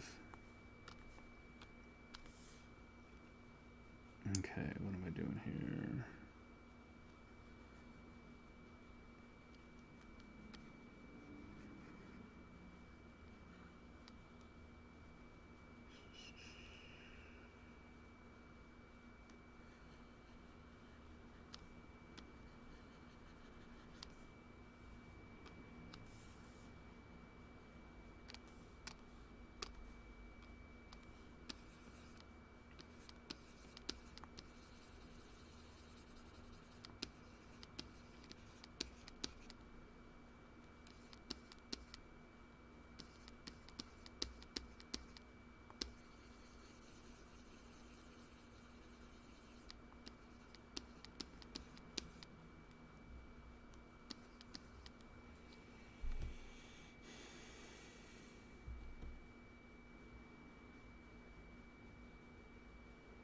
You can convert an FDM 3D printer into a laser etcher, and that's pretty cool.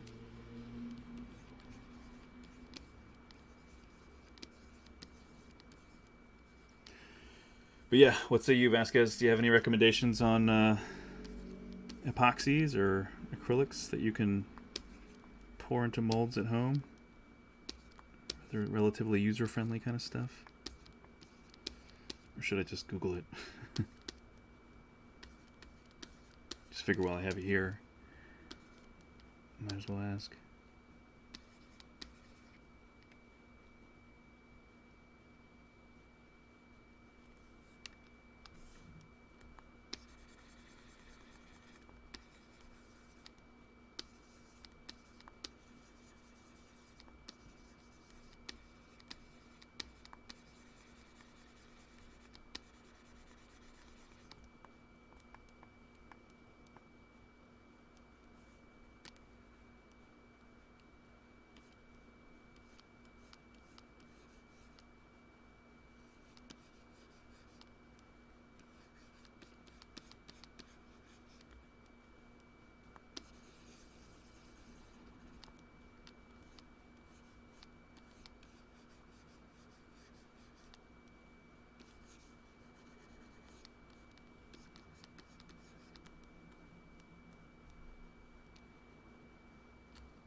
Exodus, yeah.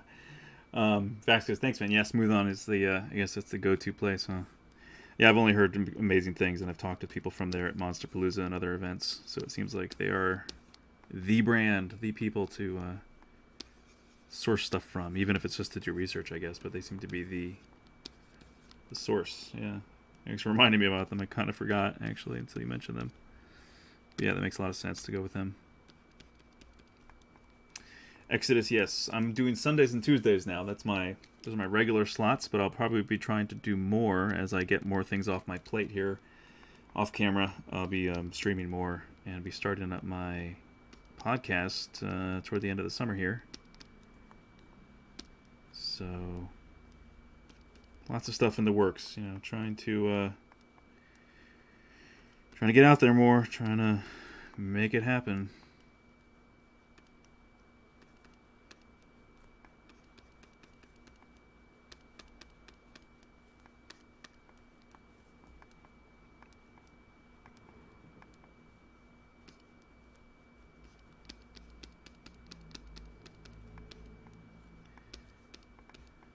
Like I was saying earlier, I have a lot of things going on right now, and a lot of things that are more pressing at times than what's on the stream here. So it's good that the stream keeps me going with these projects. So it's like a force. It forces me to get this stuff done and move it along at some pace rather than just letting it kind of just be pushed off and pushed off.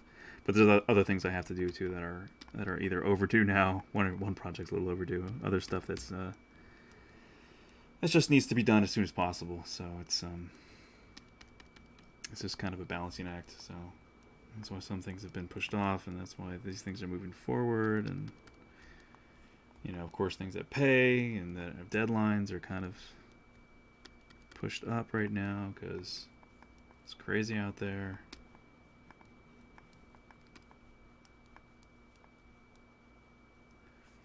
I mean, so many people aren't working at all. It's crazy. As far as this industry is concerned, I think a lot of people are just hurting, struggling.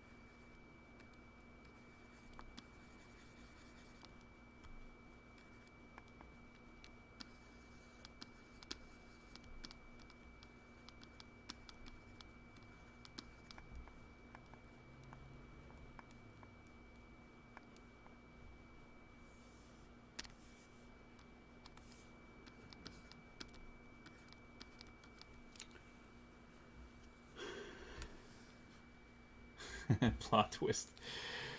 Vasquez is John Favreau. I know that would be a plot twist. I've always wondered. I've thought that's crossed I think my mind. Not Vasquez necessarily being him, but that he would even watch. I've tagged him in a bunch of my posts, so who knows if he's ever popped in? Because there's so many people who do watch apparently who do not comment. So him or one of his many assistants could have easily popped in and chatted with me or not and just watched for all we know. But yeah, I like him. He's a cool guy. He seems like a really nice guy. And it was cool. You know, I find it's encouraging to hear other people that you trust, that you know, say good things about someone else too, right? Or people that you know have no real incentive to say something kind about someone else, other than it's just the truth. And I found that with him and with other friends of mine or people that was getting to know, like Phil Tippett. I don't know if I told this story before, but Phil Tippett's a personal hero of mine just for all his contributions to films I love, and of course Jurassic Park being the impetus for why I really wanted to even understand how visual effects happened and whatnot. And I remember meeting his daughter, but I didn't know it was his daughter, so it was just this very lovely young woman who was chatting with me at some convention here in LA, and he never came out to these things. But through this event, I wound up meeting his daughter, who then only had nice things to say about him. So we wound up talking, and I'm like, so you must really like working for Phil. I forget what she said or did, but I was just like, wow, you must really. She worked for him for a long time. I think that's what it was. Maybe that she was working with him for a while. And I was like, wow, that's quite a while. I was like, you might really miss like working with Phil. He must be a really good guy. And she's like, well, I'd hope so. He's my dad. And I was like, oh my god, that's awesome. And I just I found that so heartwarming to hear, because I have a really good relationship with my parents and my family. I'm so grateful my parents are still married and came from a really loving home, a very supportive family. Just great people.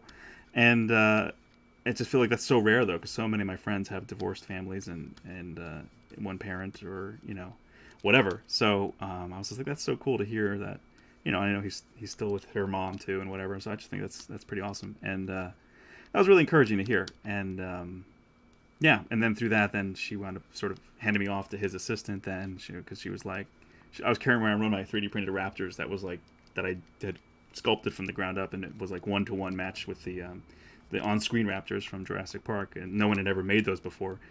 You know, they only made moldings and casts of the maquettes that they made at Stan Winston, but they changed the design, lots of subtle things like arm length and the neck shape and like different, obviously, sculptural choices and the fine lines and details in the face. But I matched everything to the on-screen version, which no one had ever done yet at that time. I think now they're finally producing some stuff that's close to that.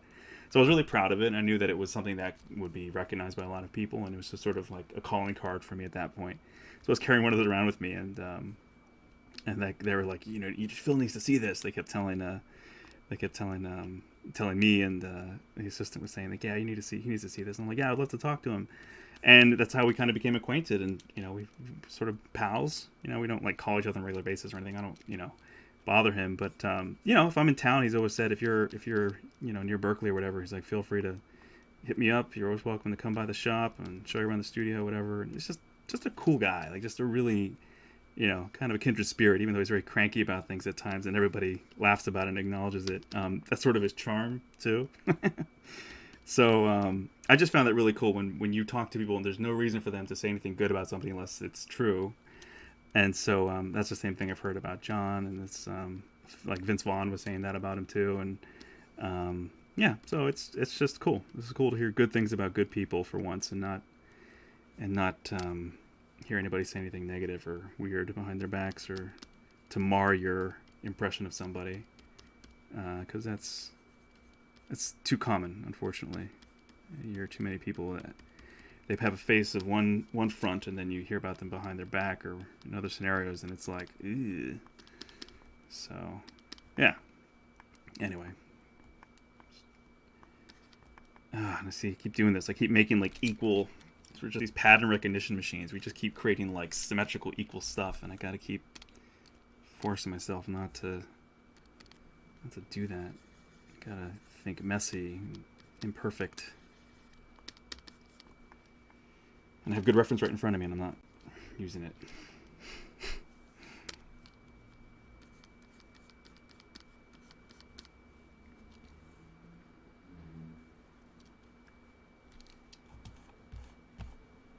What do we got? Sorry, I missed a bunch of stuff. And I think it's pretty good starting point. $200, good in the pocket. I wish no. Crazy long-bearded Cuban immigrant. Now I feel sad. Be happy, don't worry. I'm going for Form Labs.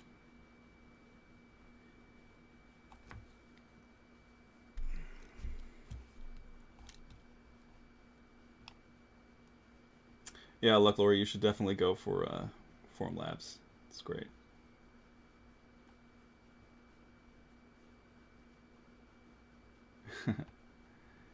Don't worry, be happy. Yep. Yu Lao.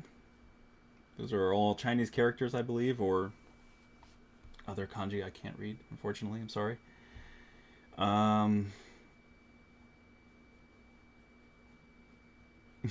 ENC, thanks, dude. The cost of the materials and the resin tanks and IPA, very expensive now, yeah. You're starting out. Want to test designs? I recommend cheaper. Yeah. RoboCop, Tippett. Yeah. Yeah. Well, a lot of RoboCop was it's him, and the designs were by Craig Haynes, I believe, right? Craig Haynes is epic, but yeah, they worked together on RoboCop for sure. I love RoboCop, the first one especially. Awesome. Ed 209 is like one of my favorite robots ever. Handle the cost. I love the detail you can do with it. Yeah. Yeah, exactly. Buy a lot of paper towels. Yeah, dude. I always get like that giant, whatever it is, like 12 pack or 18 pack. I'm walking around Target with like this giant thing under my arm or my basket, and people are like, it's a lot of paper towels.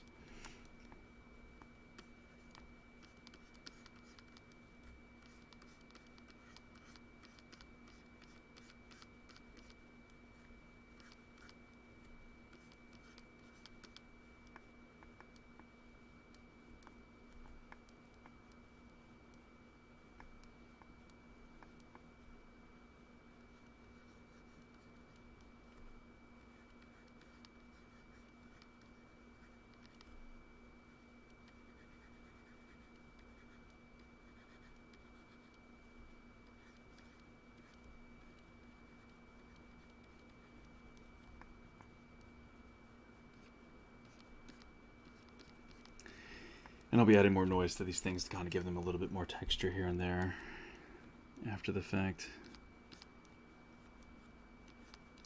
Like I was saying last time on Sunday's stream, it's like I really wasn't feeling as comfortable or didn't find that groove with clouds until recently for some reason. I mean, I found some whatever solution when I was working on the show that was good enough for the storyboards and the model that I eventually delivered, but since I haven't had access to those files and starting off from a concept piece I did here a while back here at home, it's like trying to find that, I don't know, and I just didn't touch it for a long time since the film came out, so I was just not working on that again for a long time. So I was just trying to find that groove of like, you know, figuring out the way certain textures of certain things work. It was like my brain just wasn't in that space, and now I feel like I'm kind of getting there.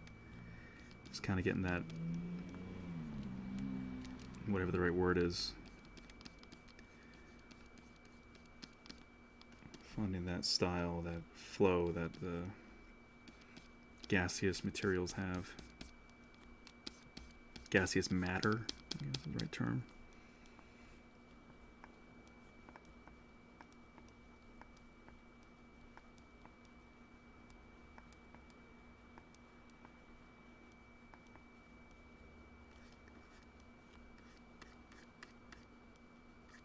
I just want to create stuff that's awesome, you know, really create things that people really connect with, that are iconic and kind of blow people's minds, you know. I've always I think huge, I think dramatic, I think big scale, and I just don't see that as much anymore. I feel like we just don't see that style as much, you know, unless it's in a preformed, prepackaged can, like a lot of the, you know, later end stuff with Marvel, where it just kind of gets sort of predictable and just feels safe, and it's just not, I don't know, or it just doesn't push the envelope as far as it could, you know. I miss seeing that. I miss going to the movies and just being wowed and just being like, holy shit, I did not see that coming. I did not expect that. It was 10 times better than I thought it was going to be.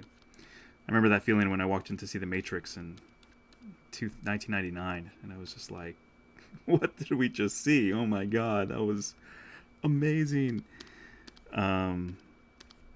Yeah, or like Jurassic Park, first time, of course, that was like everybody's experience, was like, holy shit.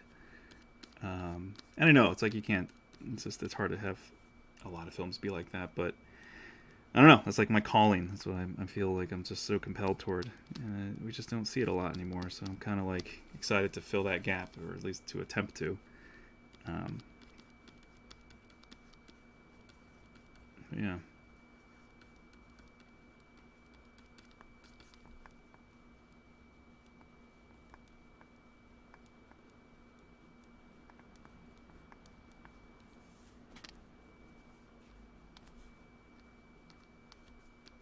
Been just dabbling more in Unreal and just trying to get more familiar with it for the short film, and really it's a short film and a pitch piece that I'm working on. I mean, one of the short films is also a pitch piece, of course, but the other one's just a pitch piece. Really, it's not even a whole short film. But I have ideas for even a short film for it. But chatting with Ed and Aziata about the Echo the Dolphin movie, and that's what this whole thing's about right now. And it's what the one pitch piece is all about, and the other one's The Last Guardian. But yeah, it's Unreal, man. It's incredible. It's the stuff you can do with it now. It's like, yes, this is what we've been. Those of us who are aspired to be, you know, filmmakers for a while, but just wanted to have that power of a director with the funds of a director. You know what I mean? Of a known director, without a studio behind you. This is kind of the answer to that now. It's Unreal kind of gives you a whole studio, basically, like a whole. If you know what to do, if you know how to 3D model and texture and light, I mean, all you got to do is just, you know, figure out animation, which is what I'm doing now. What I did with the Accent suit for the boy for the Last Guardian short. I ran around as a kid, all suited up, did all this crazy stuff at this behind different sidewalk areas one night, and then hit up a playground not too far from my house to do the some other maneuvers and jumps and falls and all kinds of stuff. And had a friend with me. It's like my scout is like basically she was like my friend, just to show that I'm not crazy. So people don't think, why is that guy jumping around and acting like a lunatic? It was still hilarious, because I'm sure I know people saw us and they're just like, what? But I was like, you guys don't get it, but you will. It was all worth it.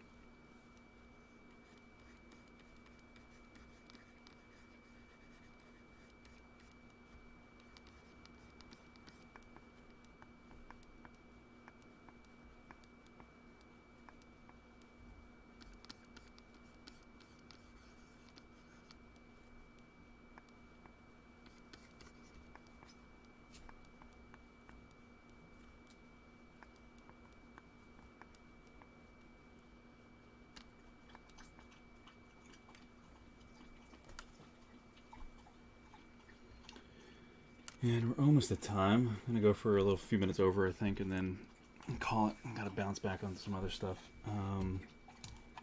Sorry, I missed a bunch of chat. What's going on?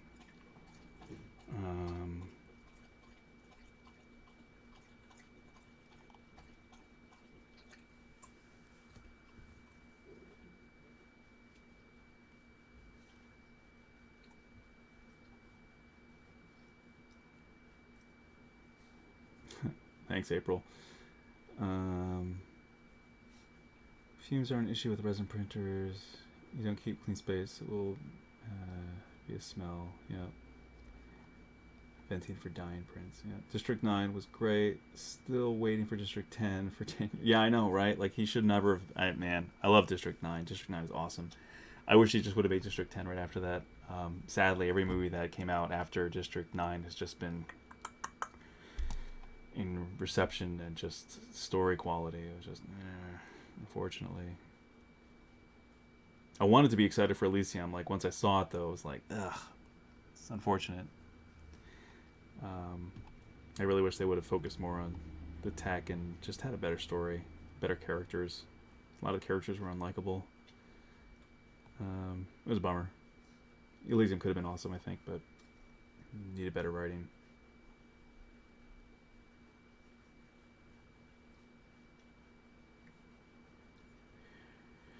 Yeah, exactly, Vasquez. I mean, yeah, we're getting older, but I don't think that, because I think Christopher Nolan can still do it with his brother Jonathan.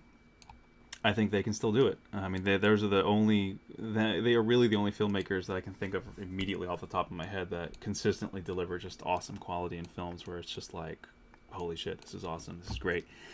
I mean, I still feel like I could push it even a little further, but definitely in certain areas. But they're still. I mean, Interstellar. There's a reason why it's like one of my favorite movies. It's one of my top 10 favorite movies, top 3. And even then, I could say that things could be better in it for sure. Like, nothing's perfect, but it was great. I loved it, and it was like one of those experiences that, you know. And if you're an artist and you're simply looking at visuals and like sound design or other aspects, the new Blade Runner was still awesome. I mean, it's not, again, not perfect by any means. It's definitely for a niche, I would say. It's not for everybody for sure. But man, just as a visual artist, as somebody who really appreciates mood and tone and good sound design and taking in something for a while, like letting it hang, right? Keep staying on a shot for a while and really just absorbing it. Whether you're tracking with something really long, like you're going with Tom Cruise on a long run, or it's an uncut shot. I love stuff like that, where you build up tension by not cutting, by not editing that, and just going for a long take. I love that. Or when you're in a more slow-paced moment too, where you're coming into a city and you're doing a slow push in, right, and you're following, then you have that the car just like zoom by, but then you're still pushing in, and you're taking in everything. I saw this at the IMAX in the TCL theater in Hollywood, and it was like awesome, right? That was my friend and I, buddy from Form Labs, actually, Jake from Form Labs and I. We both went to see it together, first time. We were pretty down far, but it made it great because the screen flooded your peripheral vision, so you could just stare straight, and you could just barely see on your periphery what was going on, the whole thing. Awesome. And then we felt like at that moment when you I don't have this happen much anymore, but when you're younger, maybe because you're a smaller frame, so your body's a little bit more reactive to it, but deep bass and the powerful sound when you feel your ribcage shake from low vibrations, and that subwoofer just power that just punches you in your gut, you know, and you're how did I remember Hans Zimmer was talking about this when he was talking about one of his, I think it was behind the scenes for I think it was for Interstellar, actually, when he was talking about his composition, his composition for that. It was It's like you feel it in your solar plexus. That's what the word he used. You feel it in your solar plexus, and it just you feel that rumble. And so Jake and I were sitting there, and I remember when we well, they had certain shots when they came in, and you just feel that, or the explosions going off. We were like, oh, and then we looked at each other. We're just like, hell yeah. It's like on a roller coaster ride. You know what I mean? Like there's a certain feeling where it's like you unanimously can get overall. You just get this unanimous reaction from the audience, and having that understanding how to manipulate, in a good way, an audience to almost universally, of course, feel that a certain emotion, right, or have a certain reaction to elicit that out of a group of people. That's what I'm after, and that's what I love. That's what I want to create, and that's what I love viewing or experiencing, and that's just rare. But that's it though. That's the goal. That's where the reticle is, man. That's the long game. It's to have those moments where it's like, this is what movies were made for. This is the experience that people want, right? It's something that I love, and I know other people love, and I want to create that for people, but glorified, like just bring it up to that highest level. And just, I don't know, I'm just sick of hearing people say answers like, oh, we didn't do that because of budget, or we didn't do that because of this. Or, dude, figure it out. Like, just don't take no for an answer. Like, stop. I hate this where everything's just kind of getting like, I know you gotta, kill your babies, you gotta let things go, you have to make cuts and sacrifices, but in a time now where it's like, I know I can do so much on my own, and I get it. That's where like Unreal is just sort of like the saving grace now, where I feel like there's kid gloves are off, the limits are not there anymore. It's kind of like your imagination's your limit. Have enough friends in the industry, I can pull on friends to do some animation for me, or do some simulations for me, or do things that I know I could probably figure out, but they could do a lot faster because they know it already. That kind of stuff. Bring in some friends who know Houdini, whatever, and just do it. Like, I've thought of even about recreating this scene from Lion King just to see what I envisioned for that scene realized. And I don't think it'd be that hard, actually, at this point. Because I got in touch with some friends who really know Houdini well, who actually were, like, chatting with me about how to prep things for simulation, and how to recreate this scene, basically, but with actual, Houdini assets, so that it would look like, real, like it would be in the film. We're at that point now where it's like, you can do this kind of work at home, and it's amazing. So yeah, I don't know. I'm stoked to see what Unreal's going to allow us all to do, and I think that it's just really scratching the surface now, and it's just going to get better. Anyway, blabbering on. Sorry, we're getting up to time here. Let's print several of the same model doing, say, like a walk cycle, like an animation, have it on a rotating stand so it looks like it's animated. Okay, so you want to create like a turntable, sort of like the old lantern trick, where you have something spinning around, and if you're just looking through one window, it's like a movie. It's a movie. You're simulating a moving picture, basically. Is that what you're talking about, Lori? Charlton Copley is one of my favorite people. Yeah, Charlton Copley's awesome. I like him a lot. District 9 was like his breakout role for sure. Safe design, man. Love the matrix screen in the back. Sounds cool. Sounds difficult too, but worth it. Daniel, would you hire Rue if he had an art station?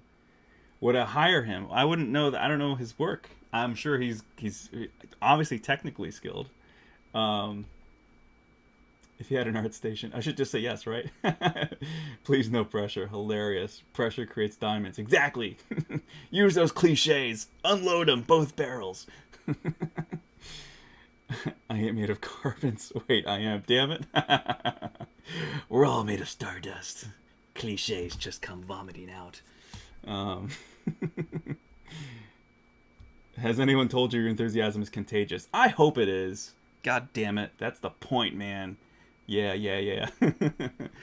I hope it is, because I've got to pitch stuff to people to get stuff out there, even though I'm sort of anti-establishment, and I'm just like, screw the studios, man. I don't know. It's like, that's looking a gift horse in the mouth, I guess. But I don't know. That's why I'm excited about, like I said, Unreal, and I know what I'm capable of. That's the thing. And it's not a false confidence or an overconfidence or anything that's unrealistic or like delusions of grandeur. It's just, I know I'm capable of some fucking awesome badass shit that is relatable and that can ramp people up from the calm, placid state to, you know, elicit just mind-blowing, ecstatic, exciting tension. I understand how to reach those points in a story, and I've been able to make people cry from just telling someone a story. And I know how to guide an audience, right? I understand. I don't write a lot of scripts. I'm not looking to just give away, right? Not to throw your pearls before swine. I'm not looking to just hawk out scripts left and right, hoping somebody will bite. I mean, there's one way of doing that, right? You shotgun it, or you can do a surgical strike and be exactly with a, you know, hammer, scalpel, that kind of thing, shotgun, needle, right? I'm thinking long game, man. I'm thinking strategically, tactically. I'm like, you know, putting all my, I'm not putting all my eggs in one basket, but I kind of am. But it's because I know what I can do with that basket. I don't know what that even means. I'm just confident in my abilities, and I know what I can do, and I think Unreal's finally going to give me that. It's giving me the tool set, along with my skills in ZBrush and modeling, and just a willingness to learn. That's the other thing, right? Yeah, I think people have to be teachable when it comes to getting better at art and acquiring skills that attract people and that are of value. You have to have a teachable spirit, as they say. And if you don't, if you just have a very stagnant attitude and an arrogant one, you're not going to get very far. Or you just have a harder time getting there. But then again, we see assholes succeed in life all the time, so maybe you'll fail upward, as many people do. But I find that, you know, trying to bring more value into the world and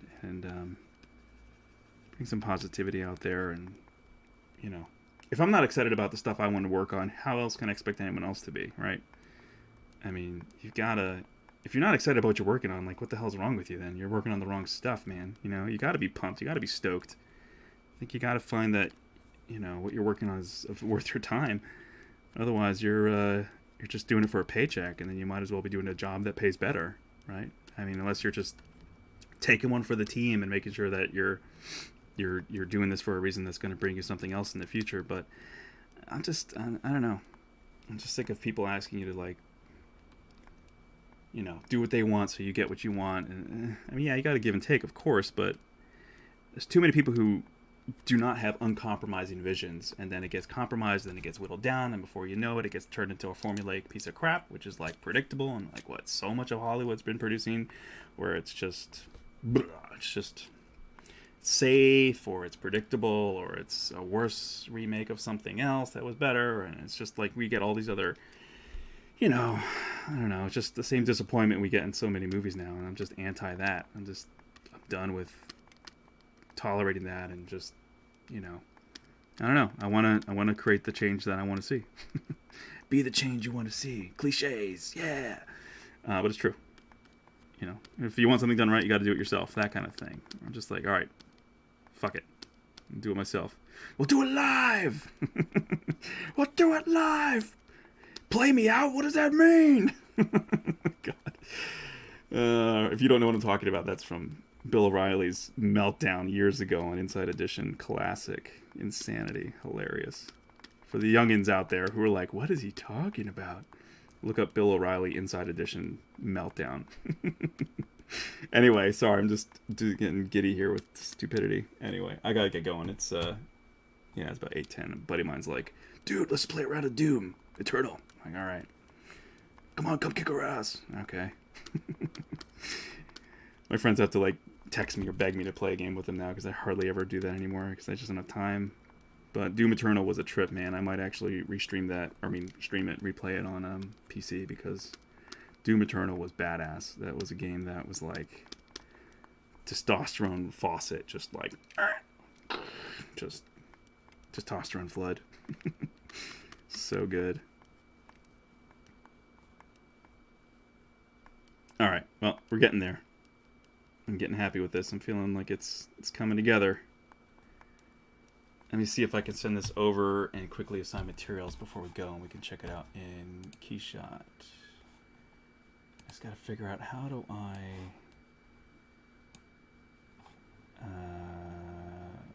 how do I... Let's see here. I want to save this material so I can just apply it quickly and not have to recreate all this stuff. Edit material... Is that save to library? Okay, so let me do this is... Actually, I'll bring this over here so you guys can be entertained while I'm working on this. This is the older version of the model right now that you're looking at. It hasn't been updated yet, but it will in a second. Mufasa white. 1. Alright, save to library. And we want this in the plastic. Hard rough category. Okay. And then we want to do his eyes as let's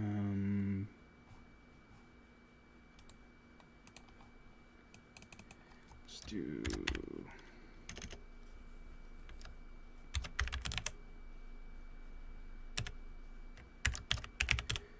Mufasa eyes, emit, save. I probably should just create a Mufasa folder, I guess, or something. I don't know. I don't know if I can do that here. Light, emissive, and then the clear resin. I'm just saving these because I edited them already while I did this model, so I'm just trying to save time by saving these.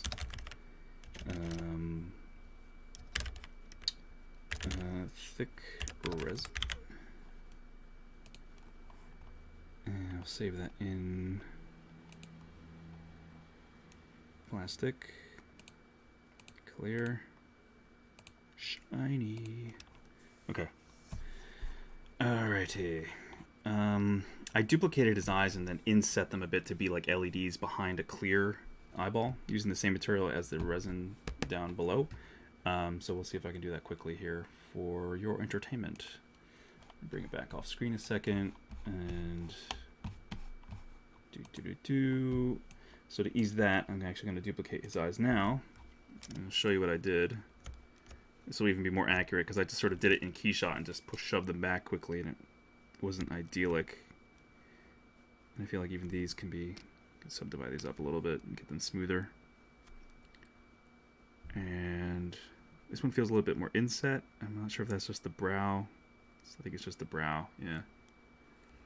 So I might edit this quickly, as we're here. Just pull that guy out a little bit.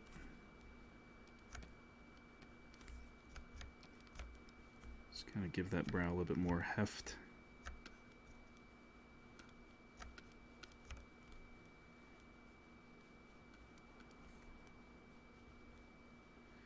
And all this is going to be improved, so this is all rough. I mean, I'm going to really work on Mufasa toward the end here as a as the cherry on top. Oh, buddy, hang on. And then we'll try this. All right.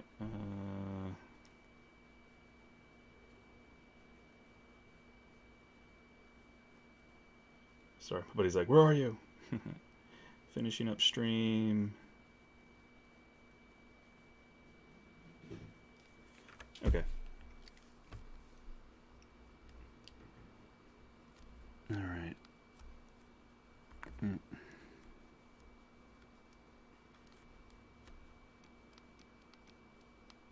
All right. Still looks a little wonky. Not sure if it's probably just because I messed up the face a little bit from giving it cloud textures, but whatever. Again, I'm caring about micro details that other people probably won't care about.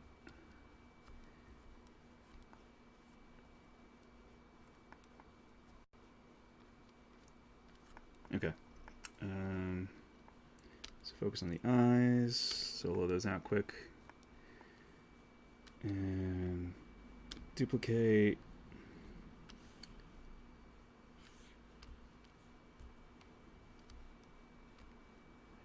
And delete lower. And I'm trying to think of the way to do this quickly without hiding everything.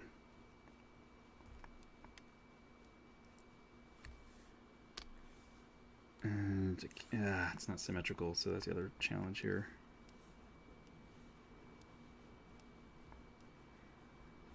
Oh, come on.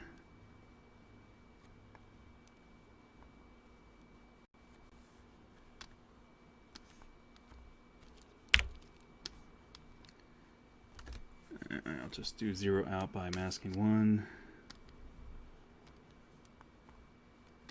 And then center it. So clicking on this white dot centers your gizmo within the center of the mass of your whatever mesh you have. In this case, that's perfect for basically creating fake LEDs for general premise of where they'll be placed. Okay. Now we do this. And if we add some color to them quickly, and we don't see them poking out, then we know we've got them in the right spot. In general, I think this could actually move over a little bit.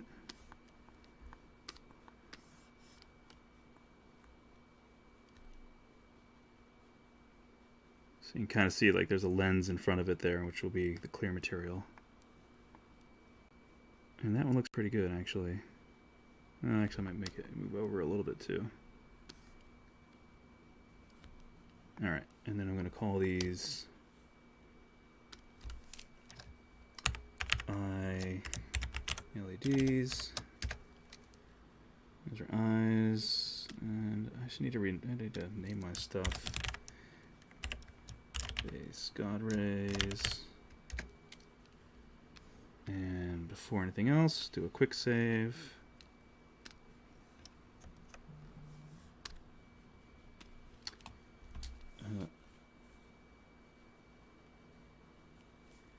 All right, quick saving.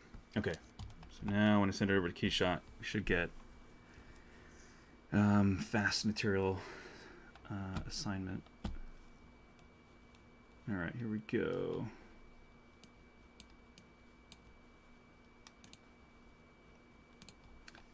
Send it over. Sorry, I'm missing chat. What do we got going in the chat? We have a whole bunch of stuff I've missed. Yeah. Hire us, we will be ready, Daniel. I hope you're whatever when I'm 40. Well, that's because you're my age, so that's like another 2-3 years from now. So about art, I'm 51 years old, and I'm still learning new things. That's what's amazing, yeah. Turned 40 this year, and still learning every day, especially on these streams. That's how you should live, yeah. You should live your life, excuse me. You want to change something, you gotta do it yourself. This is true. That's awesome. Artists until you die. Totally. I think artists are the one group of people who will die doing what they were doing anyway, you know. Even if money's not an object. You're still just gonna do what you love. Yeah. I mean, even if I was a multimillionaire, even if I was a billionaire, I'd still be doing basically a lot of the stuff I'm still doing. But it's like, I think if you're born into a lot of wealth, it's different, you know. I think if you you're not born into wealth and you have to work for it, that you get a different perspective on life. You just don't see a lot of kids who are born with a silver spoon in their mouth accomplishing amazing things compared to the amount of people who are born into a less opulent life. And that's not saying it's just, you know, I'm not saying that's for that's you know, universal, but it seems like it's a very common it's common. I think it's more typical than not that if you're born into a state for not having to want for anything, you can just buy everything you want or have it given to you in some way, you approach life differently than those who have a different life.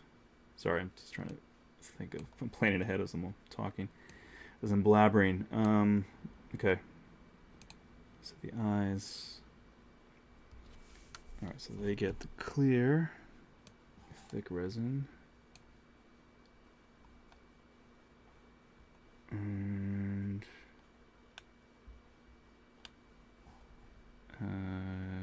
rig up data geometry, yeah, okay.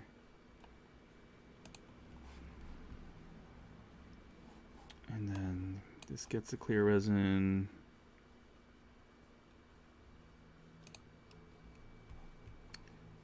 And then we got the plastic.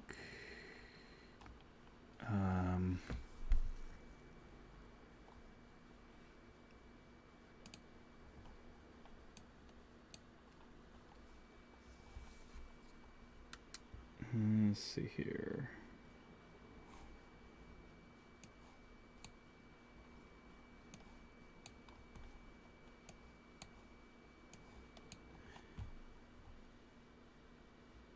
The eye LEDs are those ones I need to shift click. How do you do this? I forget. There we go. It's like control click. Let me go back up to light. And we add in the emissive. We got the Mufasa eyes. Bloop. Alrighty. And then we're back to shift click.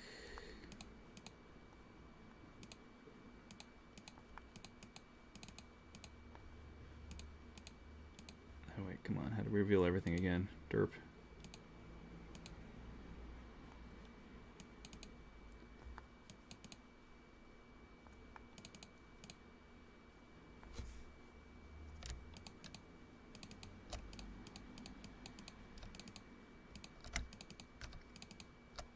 Dang it. I forget how you reveal everything at once. Just gotta go down the list. Sorry, what else are you guys saying? That's hot, Will Smith. Keyshot only for rendering shots. I mean, you can do animations in it too, but Paris Hilton had that phrase copyrighted. Oh man, yeah, probably. Like, damn. We haven't asked how's the leg. You sound better. I'm getting better. It's still muscle's still torn, but it's definitely getting better. Thanks for asking. Yes, I'm still hobbling around, dude, like Quasimodo. Exactly. Live willing would be easier.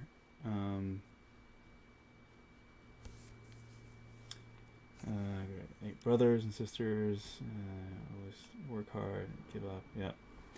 Yeah, I think that's the thing. A lot of people need younger people and anyone who's trying to aspire to be anything in life. Hard work, man. Hard work. There's no shortcut to it. I love hearing, I mean, a way to stay motivated too. I was talking with a younger friend of mine who's an artist as well, and he's finding his own levels of success, which I'm happy to see. But we were just talking about what's helpful in life, and you know, just talking about everything. And common thing is just hard work, man. There's no shortcuts to it. Look up, read autobiographies or biographies of people that you respect and admire. Right? Learn how they got to where they are, and you'll find a lot of common ground. You know, I mean, you're going to see a lot of the commonality between them. I've been listening to Steve Martin's autobiography, and it's pretty good. It's funny for sure. I love Steve Martin, and I grew up hearing old crooner Andy Williams. We all know his Christmas album, but I've been listening to his autobiography. I listened to his autobiography a while back, and found it really inspirational too.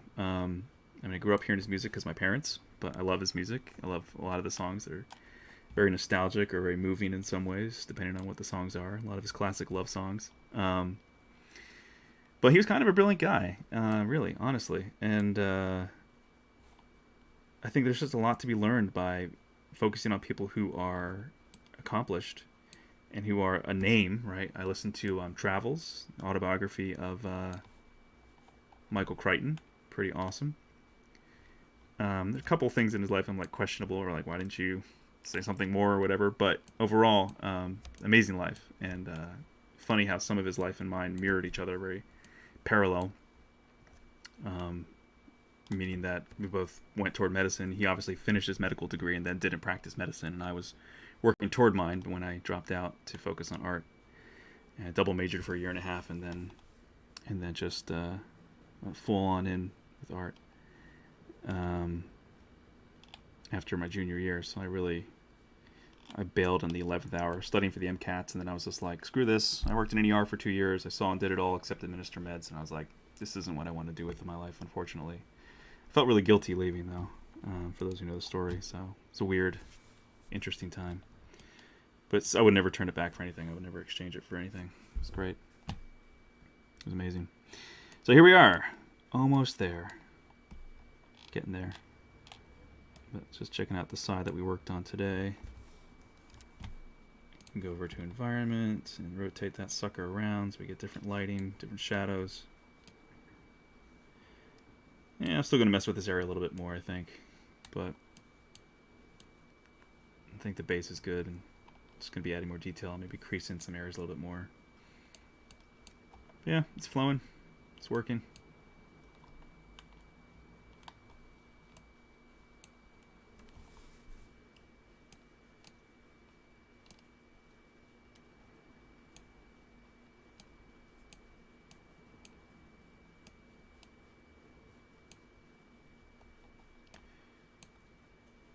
Yeah, it's cool.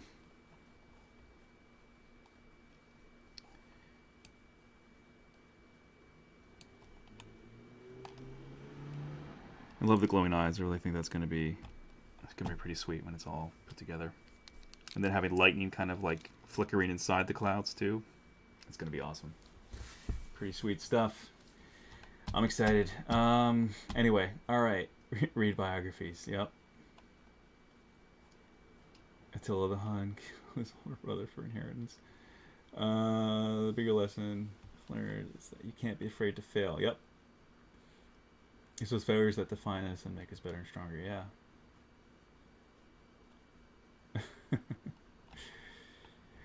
Yeah, Jin Lee was going to be a doctor and took a shot at drawing comics, and the rest is history. Yep, head of DC Comics now. There you go. Yeah, man. I think there's a lot to be said for people who have a scientific mind or work in that area and have a certain level of discipline, and it feeds into it really is helpful in feeding into this in particular. I was talking with Wacom. I did an interview with Wacom, the tablet company, recently, and you go on my Instagram, you can see some of the interview I did with them, and then they also have me giving some life artist advice with a bunch of other very talented artists as well, and we're all kind of saying very similar things, right? I'm sure we all said a lot of the same stuff, but different ways, of course, and they've diversified all our conversations and answers to similar questions. But yeah, don't be afraid of failure. Don't be afraid of learning from those who are better than you. I think you only get better by looking at those who are better than you, or those who came before you, and then figuring out a way to innovate and improve. So there's a lot to be said with failure, for sure. You're not, it's the cliches, but they're true. Like, you're not trying if you're not failing, right? So yeah, hard work, determination, don't take no for an answer. Just bust your ass. Work harder and work smarter, right? Because sometimes, working in 3D, you could kill yourself trying to model something from scratch, or if someone's already made it and it's like a couple bucks, just buy the model and then edit it, and just, if that's for production especially, like, they don't care how you get from point A to point B, just get there, right? And make it look good. And obviously don't just like buy a model and just use it as a base and then, build on it, but it'll help you shortcut a lot of the hard legwork, human base meshes, just buy a good base mesh and just go with that, so anyway, my buddy's buddy got impatient, so oh well, there it went. Anyway, yeah, so anyway, I think this will be it for now. We're at about 8:30, so yeah, so it's 11:30 on the East Coast.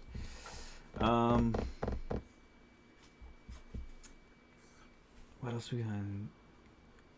Take everyone all the best. Take care. Yeah, thanks.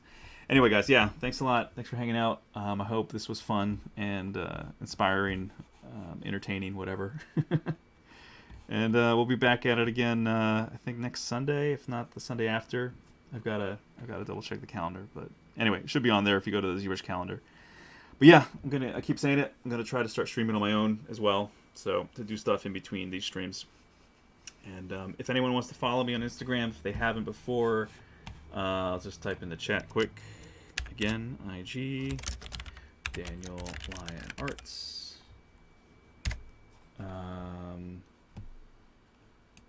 Website LionArts.com. And I just retweet stuff, so it's not that exciting on there for me. But if you want to follow me on Twitter, I'm at LionArts. And Facebook,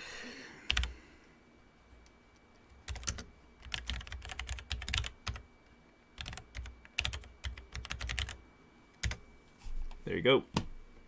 So hit me up on social media if you want to keep up with happenings, events, sculptures, I'll be posting more of this process and stuff on there as well, and some other good stuff coming up here soon. So if you haven't followed, please do. I'm trying to grow my Instagram a little bit more too. It would definitely help. So share, invite your friends to follow, whatever. Maybe they might like it.